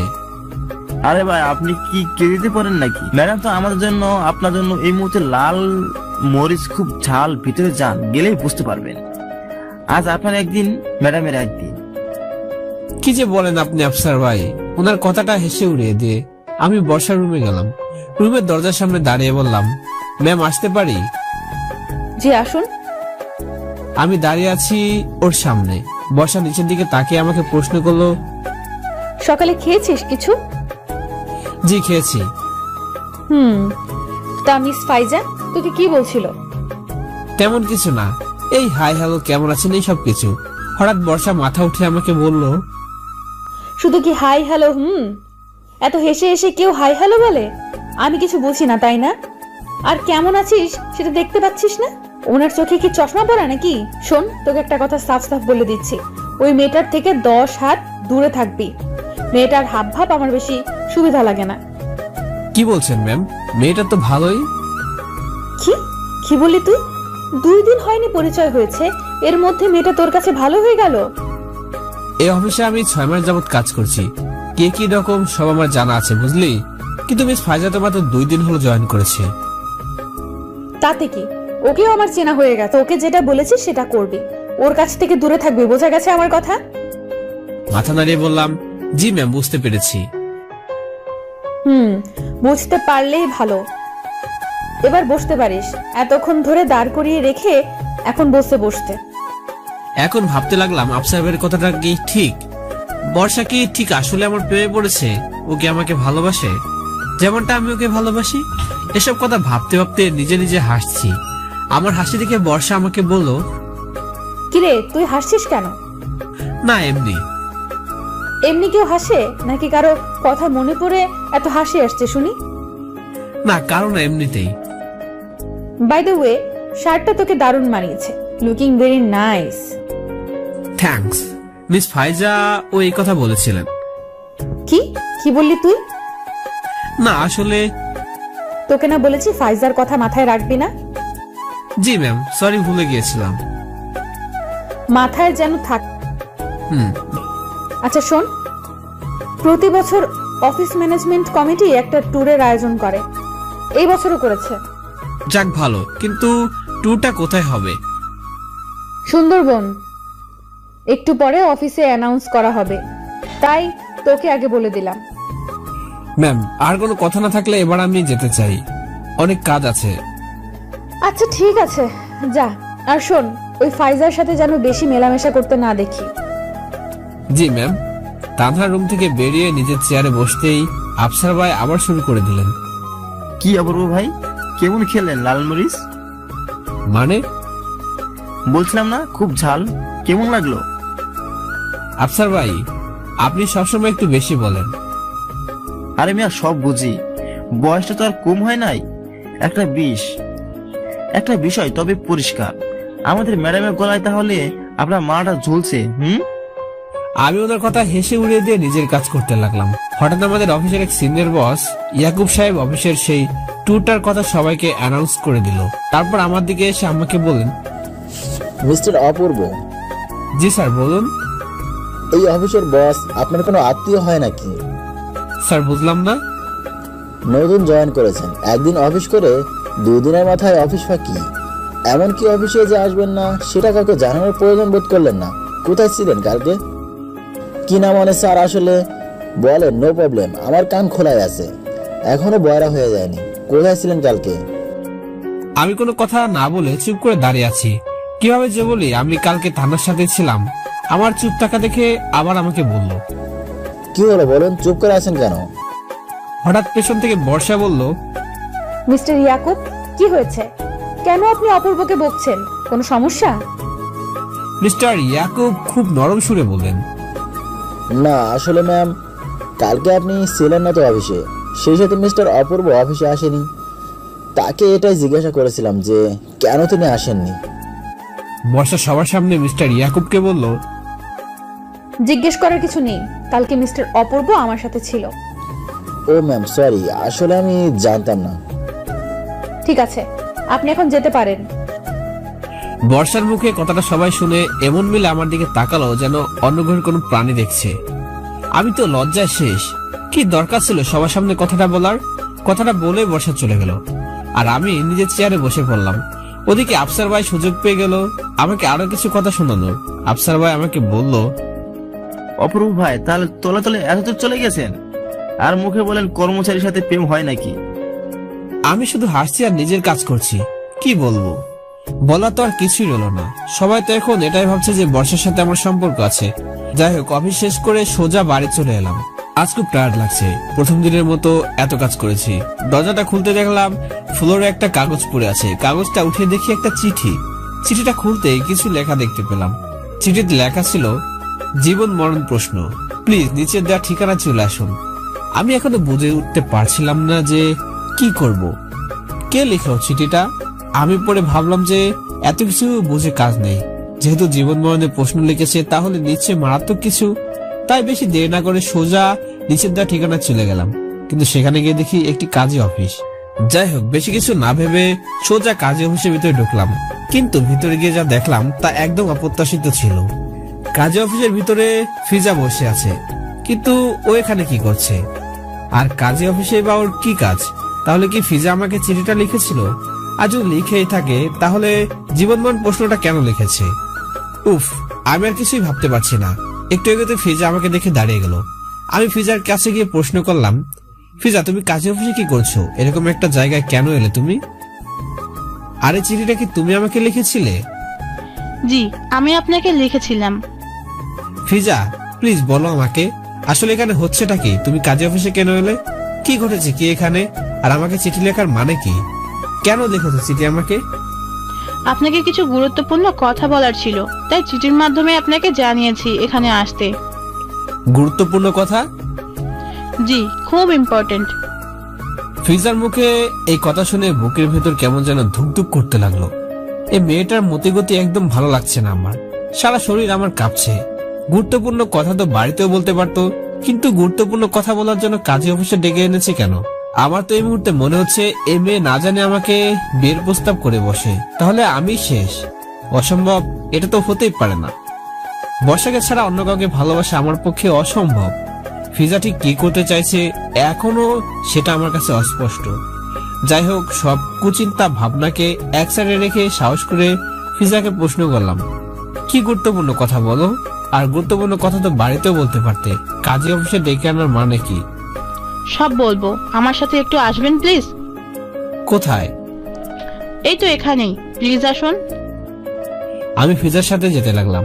আমার হার্টবিট যেন 100 গুণ বেড়ে গেছে। মেয়েটা যে কি করতে চাইছে কিছুই বুঝতে পারছি না। আমার তো রীতিমতো ভয় লাগছে। ফিজা আমাকে কাজী অফিসের পাশের রুমে নিয়ে গেল। ওইখানে যেতেই একটি ছেলে আমাকে সালাম দিল। আমার থেকে বয়স 4 বছরের মতো কম হবে। আমি সালামের জবাব দিলাম। ফিজার দিকে তাকিয়ে প্রশ্নবোধক দৃষ্টিতে তাকালাম। ওর নাম রায়হান, আমার বয়ফ্রেন্ড। ওর কথা শুনে আমার মাথা থেকে যেন সব টেনশন এক নিমিষে শূন্য উড়ে গেল। অবশ্য কিছুক্ষণ আগ পর্যন্ত ফিজা যা আচরণ করছিল আমার সাথে, আমি তো ভেবেছিলাম ও আমাকে বিয়ে করে বসবে। অবশ্য পরিস্থিতি যা দেখছি, একজন সুস্থ মানুষ এর থেকে বেশি আর কি ভাবতে পারে। তারপর আমি ফিজাকে বললাম, বুঝলাম ও তোমার বয়ফ্রেন্ড, কিন্তু এসব আমাকে বলছে কেন? আর কাজে হিসেবে আমাকে কেন ডেকে এনেছো? ফিজা আমাকে কিছু বলবে এখানে হচ্ছে এটা কি? আমার কাছে অন্য কোনো রাস্তা খোলা ছিল না, আর আমার বিশ্বাস আমার বাবা আমার সুখের জন্য আমাদের সম্পর্কটা মেনে নেবেন। কিন্তু ওই বিয়ের পরবর্তী পরিণত সম্পর্ক ভেবে দেখেছো একবার? আমি সব প্রতিকূল পরিবেশের মুখোমুখি হতে প্রস্তুত। আমি রায়হানকে ছাড়া বাঁচবো না, রায়হানও আমাকে ছাড়া বাঁচবে না। বাধ্য হয়ে আমাদের এই রাস্তা বেছে নিতে হয়েছে। প্লিজ আমাদেরকে একটু হেল্প করুন। রায়হান আমার হাত ধরে বলল, প্লিজ ভাই, আমাদের ফিরিয়ে দিবেন না। আমি ফিজাকে ছাড়া বাঁচবো না। আমি প্রচন্ড ভালোবাসি ফিজাকে, কিন্তু আমার তো মনে হয় না তোমার বাবা এই বিয়ে মেনে নেবে। সে আমি দেখে নেব। আমি যেভাবে পারি বাবাকে বোঝাবো। প্রয়োজন হলে ফিজাকে নিয়ে বাড়ি ছাড়বো, তারপরও আমি ফিজাকে ছাড়তে পারবো না। আপনি প্লিজ আমাদের একটু সাহায্য করুন। অপূর্ব ভাই বলল, সাহায্য তো করব, ঠিক আছে, কিন্তু শেষে না যেন জেলের ভাত খেতে হয়। আচ্ছা ঠিক আছে, তোমাদের ভালোবাসার প্রতি সম্মান ও শ্রদ্ধা আছে বিদায় তোমাদের বিয়েতে আমি সাক্ষী হিসেবে উপস্থিত থাকবো। আমার কথায় রায়হান ও ফিজার মুখে হাসি ফুটলো। কিছুক্ষণ পর রায়হানের কিছু বন্ধু বান্ধব আসলো। কাজী সাহেবকেও বাসা থেকে ধরে নিয়ে আসলো। কাজী সাহেব আসতে চায়নি, কারণ ঘড়ির দিকে তাকিয়ে দেখি রাত প্রায় 1টা বাজে। আপনারাই বলেন এত রাতে কে বা আসতে চাইবে? যাই হোক, সবাই উপস্থিত। বরকনের সাক্ষী, কাজী সাহেব সবাই এসে গিয়েছে। ফিজার আর রায়হানের স্বাক্ষর নেওয়া হলো। সাক্ষী হিসেবে রায়হানের কিছু বন্ধু বান্ধব স্বাক্ষর দিল। মেয়ের পক্ষে আমি আর রায়হান এক বন্ধু স্বাক্ষর দিলাম। এরপর দুজনে মালা বদল হলো। দুজন দুজনকে মালা পরিয়ে দিল। পরিশেষে নব দম্পতির দাম্পত্য সুখী জীবনের জন্য দোয়া করা হলো। খুব আনন্দময় পরিবেশে বিয়েটা সম্পূর্ণ হলো। ফিজা আমার দিকে করুণ দৃষ্টিতে তাকিয়ে বলল, আপনাকে আমার জন্য অনেক কষ্ট পোহাতে হলো, এর জন্য আই এম রিয়েলি সরি। আরে না না, কি বলছো তুমি? তোমার বাকি জীবনটা যেন সুখে কাটে। তুমি তোমার ভালোবাসার মানুষের সাথে থাকতে পারো সারাটা জীবন। তার জন্য এতটুকু কষ্ট তো করতেই পারি। At least matter is love বলে। আপনাকে অনেক অনেক ধন্যবাদ অপূর্ব ভাই। আপনি যদি আজকে স্বাক্ষরটা না দিতেন তাহলে অনেক বড় প্রবলেম হয়ে যেত। Thank you very much. আরে বাদ দাও তো এসব কথা। By the way, congratulation for your new married life. Thank you Apurba ভাই। Most welcome. আচ্ছা এবার বলো তোমাদের নেক্সট প্ল্যান কি? হঠাৎ করে রায়হানের একটা বন্ধু 2টা টিকিট নিয়ে আসলো। রায়হান আমার হাতে সেই টিকিটগুলো দিয়ে বলল, এই হচ্ছে আমাদের নেক্সট প্ল্যান। টিকিটগুলো আমি হাতে নিয়ে দেখি কলকাতা যাওয়ার 2টি টিকিট। তারপর আমি তাদেরকে বললাম, তার মানে তোমরা এখান থেকে কলকাতা যাচ্ছ? জি, কলকাতা থেকে সোজা জলপাইগুড়ি। ওইখানে আমাদের 2-3 মাস থেকে যেতে হবে। তারপর এখানকার পরিস্থিতি স্বাভাবিক হলে পরে না হয় আসা যাবে। তার মানে মাস্টার প্ল্যানটা আগে থেকে করে রেখেছো? ভালোবেসে আরো কত কিছু করতে হবে অপূর্ব ভাই। আপনি যদি কাউকে ভালোবেসে থাকেন সেদিন বুঝতে পারবেন যে ভালোবাসার মানুষের জন্য সারা পৃথিবীর সঙ্গেও যুদ্ধ করা যায়। ঠিক বলেছো, ভালোবাসা মানুষকে বদলে দেয় কঠোর ভাবে। প্রেম অনেক প্রশান্তির হয়, আবার অনেক যন্ত্রণারও হয়ে থাকে। তার মানে আপনি কাউকে ভালোবাসেন? বাসি, তবে আমার ভালোবাসাটা একতরফা। চিন্তা করবেন না, আপনার মতো একজন মানুষকে কেউই হারাতে চাইবে না। বরং আপন করে নিতে চাইবে। তোমার হঠাৎ এই কথা মনে হলো কেন? আমার মধ্যে এমন কি আছে যে কেউ আমাকে আপন করে নিতে চাইবে? একটা ভালো মন আছে অপূর্ব ভাই, যে মন ভালোবাসার আসল কথাটা বোঝে। এভাবে কিছুক্ষণ কাজে অফিসের ভিতরে ফিজা এবং রায়হানের সাথে গল্প করলাম। অবশেষে ম্যারেজ সার্টিফিকেট নিয়ে কাজী অফিস থেকে আমরা সবাই একসাথে বের হলাম। কিন্তু রাস্তায় বের হতে না হতেই আমাদের সামনে পুলিশের কয়েকটি গাড়ি এসে দাঁড়ালো। কি সব বলছেন আপনি? আপনার ছেলে কি ছোট বাবু নাকি? ফিটার খায়, কিছু বোঝে না যে আপনার ছেলেকে জোর করে বাধ্য করে বিয়ে করতে হবে? এই বিয়ে রাজীবের সম্মতিতেই হয়েছে। ওরা দুজন দুজনকে ভালোবাসে বিদায় বিয়ে হয়েছে। তুমি চুপ করো। তোমার কত বড় সাহস, তুমি আমার সামনে দাঁড়িয়ে কথা বলছো? তুমি জানো আমি কি? দেখুন, আমার এত কিছু জেনে কোনো লাভ নেই। আমি শুধু এতটুকু জানি যে ওরা দুজন দুজনকে ভালোবেসে বিয়ে করেছে এবং আপনি অন্যায় করছেন, ওদের আলাদা করার চেষ্টা করছেন। অফিসার, আপনি দাঁড়িয়ে দাঁড়িয়ে তামাশা দেখছেন নাকি? ওদের অ্যারেস্ট করুন। গাড়িতে উঠবো মানে? কোথায় যাব আমরা? দেখুন, আপনি আইনের লোক হয়ে বেআইনি কাজ করছেন। আপনি আমাদের ধরে নিয়ে যাচ্ছেন কোন অপরাধে? তারপর এক প্রকার জোর করেই আমাদের সবাইকে গাড়িতে উঠানো হলো। ফিজা তো প্রায় কান্না করে দিয়েছিল, কিন্তু রায়হান ফিজার হাতটা এত শক্ত করে ধরেছিল যে ফিজা সে সময় নিজেকে সামলে নিয়েছিল। তারপর আমাদেরকে থানায় নিয়ে আসা হলো। রাস্তায় যেতে যেতে ভাবছিলাম, বর্ষা যদি জানতে পারে আমি জেলে, তখন বর্ষার রিয়াকশনটা কি হবে? ও কি আসবে আমাকে জেল থেকে ছাড়িয়ে নিতে? যাই হোক, রায়হান, ফিজা, রায়হানের বন্ধুরা এবং আমি সহ সবাই থানায় ভিতরে ঢুকলাম। তবে থানায় ঢুকে আমি যে চমক পেলাম তার জন্য মোটেও প্রস্তুত ছিলাম না, কারণ থানার ভিতরে বর্ষা বসে আছে। এই মেয়ে এখানে কি করছে? কিভাবে জানলো যে আমাকে থানায় নিয়ে আসা হলো? দিনে দিনে মেয়েটা আমার কাছে আরো রহস্যময় হয়ে উঠছে। বুঝতেই পারছি না এখানে হচ্ছেটা কি। বর্ষা আমাকে দেখে দাঁড়িয়ে গেল। আমি তো পুরাই থমকে গেলাম বর্ষাকে এখানে দেখে। আমি ওর কাছে গিয়ে খুব কৌতূহল সহকারে প্রশ্ন করলাম, আপনি এখানে কেন? আমার কি এখানে আসা মানা নাকি? দেখুন, সবসময় মজা করবেন না, আর এখন মজা করার সময় না, ওকে? ওলে বাবা লে, স্যারের রাগও আছে দেখছি। কি করছেন কি পাবলিক প্লেসে? আর আপনি থানায় কি করছেন এত রাতে? রাত 2টা বাজে। এই সময় আপনি এখানে কেন? আমি তো কিছুই বুঝতে পারছি না। আমাকে প্লিজ একটু খুলে বলবেন কি হচ্ছে এখানে? তুই এখানে কি করছিস আগে সেটা বল। আমাকে পুলিশ ধরে এনেছে এখানে। কেন? ইফটিজিং করেছিলি কাউকে? কি বলছেন এসব আপনি? আপনার মাথা ঠিক আছে? ইফটিজিং করবো আমি? কোন মেয়ের সাথে কথা বলতে কলেজায় পানি থাকে না। আর আপনি?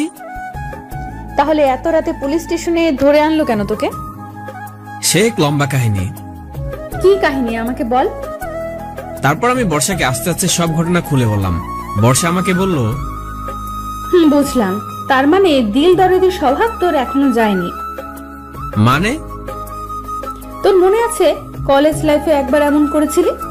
ফুফুকে না জানিয়ে তোর বন্ধু আর তার প্রেমিকার সম্পর্কে তাদের ফ্যামিলি মেনে নেয়নি বলে তোরা পালিয়ে গিয়ে ওদের বিয়ে দিয়েছিলি। ঠিক এইরকম ঘটেছিল। তোদেরকে পুলিশ ধরে থানায় নিয়ে গিয়েছিল। কাউকে কিচ্ছু বলতে পারিস নাই। বাধ্য হয়ে ফোন করে আমাকে থানায় ডেকে আনলি। আমি তোকে অভিভাবক হিসেবে ছাড়িয়ে নিলাম, মনে নেই? সে অনেক পুরনো কথা। তার একটা আলাদা কারণ ছিল। বন্ধুত্বের খাতির করেছিলাম কাজটা। আর এই ঘটনার প্রেক্ষাপট সম্পূর্ণ ভিন্ন। যে লাউ সেই কদু। আপনার ফালতু কথা বাদ দিবেন একটু। আগে এটা বলেন, এত রাতে আপনি থানায় কি করে এলেন? আর কে আপনাকে বলেছে যে আমাকে থানায় নিয়ে আসা হলো? আমি তো আপনাকে ফোন করিনি। তুই করিসনি, কিন্তু অন্য একজন আমাকে ঠিক ফোন করে জানিয়ে দিয়েছে যে তোকে থানায় নিয়ে আসা হচ্ছে। কে বলেন তো? না, বলা যাবে না। বলুন না প্লিজ। বললাম তো বলা যাবে না। আশ্চর্য, বললে কি মহাভারত অশুদ্ধ হয়ে যাবে নাকি? প্লিজ বলুন, কে বলেছে ফোন করে আপনাকে? বলবো? হ্যাঁ বলুন। সত্যি বলবো? শক হবে না তো? আরে বাবা, হ্যাঁ বলুন। আর আশ্চর্য তো, শক হওয়ার কে আছে? পুলিশ অফিসার আমাকে ফোন করে জানিয়েছে যে তোকে থানায় নিয়ে আসা হচ্ছে। কে জানিয়েছে? Police officer. Police officer? সে কিভাবে আমাকে জেনে? আপনাকে এবার কিভাবে চিনে? তো আমি তো কোনোদিন দেখিনি তাকে, বা উনি তো আমাকে কোনোদিন দেখেনি। তাহলে সে আমাকে কিভাবে চিনলো? সে তো তোকে হারে হারে চেনে। তো সব গোপন কথার খবরও সে জানে। আমি তো কিছুই বুঝতে পারছি না। আমি পিছনে তাকিয়ে দেখি অফিসারের চেহারাটা খুব ভালো করে দেখলাম। একটু চেনা চেনা লাগছে, তবে পুরোটা চিনতে পারছি না। হঠাৎ করে বর্ষা আমার সব বিভ্রান্তি উড়িয়ে দিয়ে বলল, আরে ও কি চিনতে পারলি না? ও জাহিদ, তোর ক্লাস ফ্রেন্ড। ওই আমাকে ফোন করে বলেছে। আমি অবাক হয়ে জাহিদের দিকে তাকিয়ে আছি। জাহিদ আমাকে বলল, কিরে এখনো চিনতে পারিস না? ওর বুকে একটা ঘুষি মেরে বললাম। এই হারামি, দেখা হওয়ার পর তুই নিজের পরিচয় তো আমাকে দিলি না, উল্টো আমাকে থানায় ধরে এনেছিস। এই তোর বন্ধুত্ব? আরে দোস্ত, আমার বন্ধুত্বের পরিমাণটা সাগরের চেয়েও বিশাল। এবার বল, কেমন আছিস? ভালো আছি, তুই কেমন আছিস? তোর আমূল পরিবর্তন, এত বড় পুলিশ অফিসার হয়ে গেছিস কবে? এই হয়ে গেলাম আর কি। ঘটনাক্রমে তোর সাথে দেখা হয়ে গেল, বাধ্য হয়ে তোকে থানায় আনতে হলো। কিন্তু আমি তো পুলিশ, আমি তো তোকে আর ছাড়তে পারি না। তাই বর্ষাকে ফোন দিয়ে এখানে আনালাম। তোর কি খবর? তুই এখন কি করছিস? আমার বসকে জিজ্ঞেস কর। তোর বস মানে? এই যে আমি ওর বস। জাহিদ একটা অট্টহাসি দিয়ে বলল, বর্ষা তোর বস? হাসালি দোস্ত, কেমনে, কিভাবে? সে আরেকদিন বলবো, আগে বল এখনকার পরিস্থিতি কি? সেম, ছেলের বাবা এখনো মেনে নিচ্ছে না ছেলের বিয়েকে। চল চল তো ব্যাপারটা দেখি। এরপর আমরা সবাই তাদের কাছে গেলাম। গিয়ে দেখলাম বাবা আর ছেলের মধ্যে বাকযুদ্ধ লেগে রয়েছে। রায়হানের বাবা ওর বিয়েকে মেনে নিতে চাচ্ছে না, আর রায়হান ও ফিজাকে ছাড়া থাকতেও পারবে না। আপনাকে অনেক অনেক ধন্যবাদ মিস বর্ষা। যদি আপনি আমার বাবাকে না বোঝাতেন, তাহলে হয়তো আজীবনের জন্য আমার বাবার সাথে আমার সম্পর্কটাই খারাপ হয়ে যেত। Thanks to you for explain my mother. Thanks and congratulation for your new married life. তোমাদের বিবাহিত জীবন সুখের হোক। জি ধন্যবাদ। এরপর ফিজা রায়হান আমার কাছে আসলো। এসে রায়হান আমাকে বলল, অপূর্ব ভাই, আপনাকে অনেক অনেক ধন্যবাদ। সেই সাথে আমি খুব লজ্জিত। বাবা আপনাকে অনেক খারাপ খারাপ কথা বলেছেন, তাই I am really sorry for everything. না না, ওসব আমি মাথায় রাখিনি। তোমরা এখন যাও, তোমাদের বাবা গাড়িতে অপেক্ষা করছেন। আর ফিজা, তোমার বিবাহিত জীবনের জন্য শুভকামনা রইল। ভালো থেকো। আপনাকে অনেক অনেক ধন্যবাদ মিস্টার অপূর্ব। আমাদের জন্য আপনি যা করলেন তা কখনো ভোলার নয়। আচ্ছা ঠিক আছে, এখন যাও, বেস্ট অফ লাক। এরপর রায়হান, ফিজা আর ওদের বন্ধুরা সবাই চলে গেল। পুলিশ স্টেশন থেকে জাহিদ এর সাথে চুটিয়ে গল্প করব সে সময়ও নেই। ঘড়ির দিকে তাকিয়ে দেখি রাত প্রায় 2:30 বেজে গিয়েছে।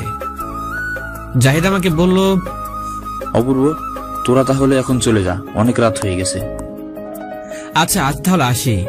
আজ তো আর গল্প করতে পারলাম না, এমন একটা প্রতিকূল পরিবেশে তোর সাথে দেখা হলো, যা বলার নয়।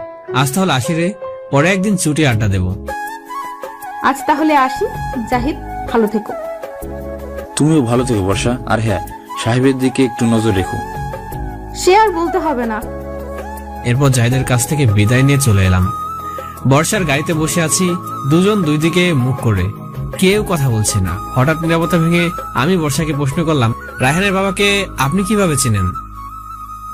রায়হানের বাবা আমাদের অফিসের বিজনেস পার্টনার, সেই সূত্রে ওনার সাথে পরিচয়। ও, আর আমি আসাতে কত সুবিধা হয়েছে তাই না? কত সহজে ব্যাপারটা মিটে গেল। হ্যাঁ, তা আর বলতে হয়। এতে হাসার কি আছে আবার? না, লেডি পুলিশের কাজ করেছেন আজ, স্যালুট করতে হয় আপনাকে। ঢং। আচ্ছা, এই যে এত রাত করে আপনি বাড়ি থেকে বেরিয়ে এসেছেন, আপনার ভয় করেনি যদি আপনার কিছু হয়ে যেত? হলে হতো মানে? একটা রিস্ক নেওয়ার কোনো মানে আছে? রাতে রাস্তাঘাট কত বিপজ্জনক হয় আপনি জানেন না, আর একটা মেয়ের জন্য তো আরো বেশি বিপজ্জনক। রিস্ক তো তাদের জন্যই নেয় যাদেরকে কাছের ভাবা যায়, আপন ভাবা যায়, কিংবা ভালোবাসার অধিকার যাদের উপর। আমি ওর চোখ থেকে চোখ সরিয়ে বললাম, অনেক সময় কাছের মানুষ কিংবা এই ভালোবাসার মানুষের কাছ থেকে অনেক অবহেলা সহ্য করতে হয়। আর এই অবহেলার কারণে যেখানে ভালোবাসা থাকার কথা, সেখানে আঘাতের জর্জরিত হয়ে যায় হৃদয়টা। ভালোবাসার পথটা এতটা সহজ নয়। অবহেলা, অভিমান এসব থেকেই তো ভালোবাসার সূচনা হয়, তাই না? হয়তো, কিন্তু এই ভালোবাসা নামক একটা শব্দই অনেক সময় মানুষের জীবনে কান্নার কারণ হয়ে দাঁড়ায়। যারা সত্যিকারের ভালোবাসে, ভালোবাসতে জানে, তাদের চোখে কান্না মুছে দেওয়ার জন্য বিধাতা কাউকে না কাউকে ঠিকই পাঠায়। কি ব্যাপার, আজ খুব আবেগী কথাবার্তা বলছেন? বাইরের দিকে তাকিয়ে চুপ করে বসা। আমি যেন বারবার বর্ষার মায় জড়িয়ে পড়েছি, ওর প্রেমে পড়েছি শতবার, কিন্তু মনের এই গভীর অনুভূতিটা প্রকাশ করার সাহস হয়নি কখনো। আজও বলতে পারিনি ওকে। জানি না কোনোদিন বলতে পারবো কিনা, তবে আমার জন্য ওর এতটা কেয়ারিং, এটা কিসের ইঙ্গিত দিচ্ছে? ভালোবাসা হয়তো, আবার নাও হতে পারে। আমি এই দ্বিধাদ্বন্দ্বে কতদিন ভুগবো জানি না। হঠাৎ আমি লক্ষ্য করলাম গাড়িটা বাড়ির দিকে না গিয়ে গাড়িটা সরু কোনো রাস্তা দিয়ে যেতে লাগলো। আমি অবাক হয়ে বর্ষাকে বললাম, আরে আরে গাড়ি কোথায় যাচ্ছে? এটা তো বাড়ির পথ না। আমি জানি এটা বাড়ির পথ নয়, তোকে একটা জায়গায় নিয়ে যাব আজ। মানে এত রাতে কোথায় যাবেন আবার? একটা প্রশান্তি পাওয়ার মতো জায়গায়। মানে বুঝলাম না। খুব পবিত্র একটা জায়গায়। আর কিছু? কিন্তু এত রাতে কেন? তোর কোনো সমস্যা? না আসলে। চুপ করে থাক, আর একটাও প্রশ্ন করবি না। আমি ওর রাগ দেখে চুপ হয়ে গেলাম। ওর চুলগুলো হাওয়ায় উঠছে, টানা টানা চোখগুলো যেন কথা বলে। ওর দিকে তাকাতে আমি যেন হারিয়ে যাওয়ার সৌন্দর্যময় রূপের মাঝে এক দৃষ্টিতে তাকিয়ে ওর দিকে আছি। এই মায়াময় চেহারা, আমি যেন দিনে দিনে আসক্ত হয়ে যাচ্ছি। গাড়িটা নির্জন কোনো পথে চলতে থাকলো। আবার ওকে প্রশ্ন করলাম, আমরা কোথায় যাচ্ছি? কোনো উত্তর পেলাম না। প্রায় 10 মিনিট চলার পর কোথাও এসে গাড়িটা থামলো। আমি বর্ষাকে জিজ্ঞেস করলাম, আমরা কোথায় এসেছি? গাড়ি থেকে নেমেই দেখ। বর্ষা গাড়ি থেকে নামলো, আমিও নামলাম। দেখলাম আমরা একটি দরবার শরীফের সামনে। তারপর আমি বর্ষাকে বললাম, এই তাহলে আপনার সেই পবিত্র জায়গা? কেন এসেছেন এখানে? শুনেছি এইখানে এসে পবিত্র মনে আল্লাহর দরবারে কিছু চাইলে আল্লাহ তাকে ফিরিয়ে দেন না, সব চাওয়া পূরণ করেন। জায়গাটা খুব পবিত্র। বুঝলাম, কিন্তু আমাকে কেন নিয়ে এসেছেন এখানে? কেন? না আসলে আপনি তো এখানে একা আসতে পারতেন, কিন্তু আমাকে সাথে নিয়ে এলেন, ঠিক বুঝলাম না। তোর এই প্রশ্নের উত্তরটা না হয় পরে দেব। পরে কেন? কিছু প্রশ্নের উত্তর বুঝে নিতে হয়, মুখে বলতে হয় না। কথাটা বলে বর্ষা মাজারের ভেতরে চলে গেল। আমি ওর চলে যাওয়াটা দেখছি। মেয়েটাকে যতবারই দেখছি ততবারই তার প্রেমে পড়ে যাচ্ছি। আবারও বুঝতে পারছি না ওর মাঝে রহস্য ভরা। সহজে কাউকে কোনো কিছু আন্দাজ করতে দেয় না। কি ভাবছে, কি বলছে, কিংবা কি করতে যাবে, কোনো কিছুই বোঝা যায়। আমি বুঝতে পারি না 3 বছর আগে সদা সঞ্চল মেয়েটা হঠাৎ করে এতটা গম্ভীর কিভাবে হয়ে গেল, এতটা নীরবতা কিভাবে এলো ওর মাঝে। যা হোক, আমিও মাজারের ভিতরে ঢুকলাম।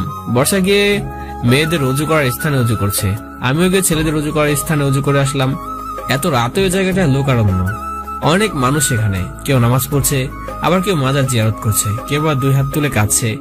আসলে জায়গাটা খুব শান্তিময়, মনে একটা আলাদা প্রশান্তি চলে এসেছে। বর্ষা মেয়েদের বসার স্থানে গিয়ে নামাজ পড়ছে, আমি ছেলেদের জায়গায় গিয়ে 2 রাকাত নফল নামাজ আদায় করে নিলাম। তারপর 2 হাত বাড়িয়ে দিলাম আল্লাহর দরবারে। শুধু একটি জিনিসই চাইলাম, শেষ নিঃশ্বাস পর্যন্ত যেন বর্ষা আমার পাশে থাকে। তাহলে আমার আর কোনো কিছু চাওয়ার নেই। ও যেন আমাকে ততটাই ভালোবাসে যতটা আমি ওকে ভালোবাসি। এই জীবনে জীবনসঙ্গী হিসেবে যেন বর্ষাকে পাই। এরপর মোনাজাত শেষ করে মাজারটা জিয়ারত করলাম। বর্ষাও তার নামাজ শেষ করে মাজার জিয়ারত করলো। আমরা দুজন একসাথে রওজা শরীফের সামনে দাঁড়িয়ে আছি, এক আলাদা নিস্তব্ধতা মনের মাঝে। আমি ও বর্ষা একসাথে দাঁড়িয়ে আছি, রওজা শরীফের দিকে শুধু চেয়ে আছি। দুজনের মুখে কোনো ভাষা নেই, দুজনের মুখে নীরবতা, শুধু নীরবতা। নীরবতার বাঁধ ভেঙে দিয়ে আমি হঠাৎ বর্ষাকে প্রশ্ন করলাম, আচ্ছা আকাশ যদি কোনোদিন আপনার জীবনে ফিরে আসতে চায় তাহলে কি করবেন? আপনাকে আবার ভালোবাসতে চায় যদি, কি করবেন আপনি তখন? বললেন না যে?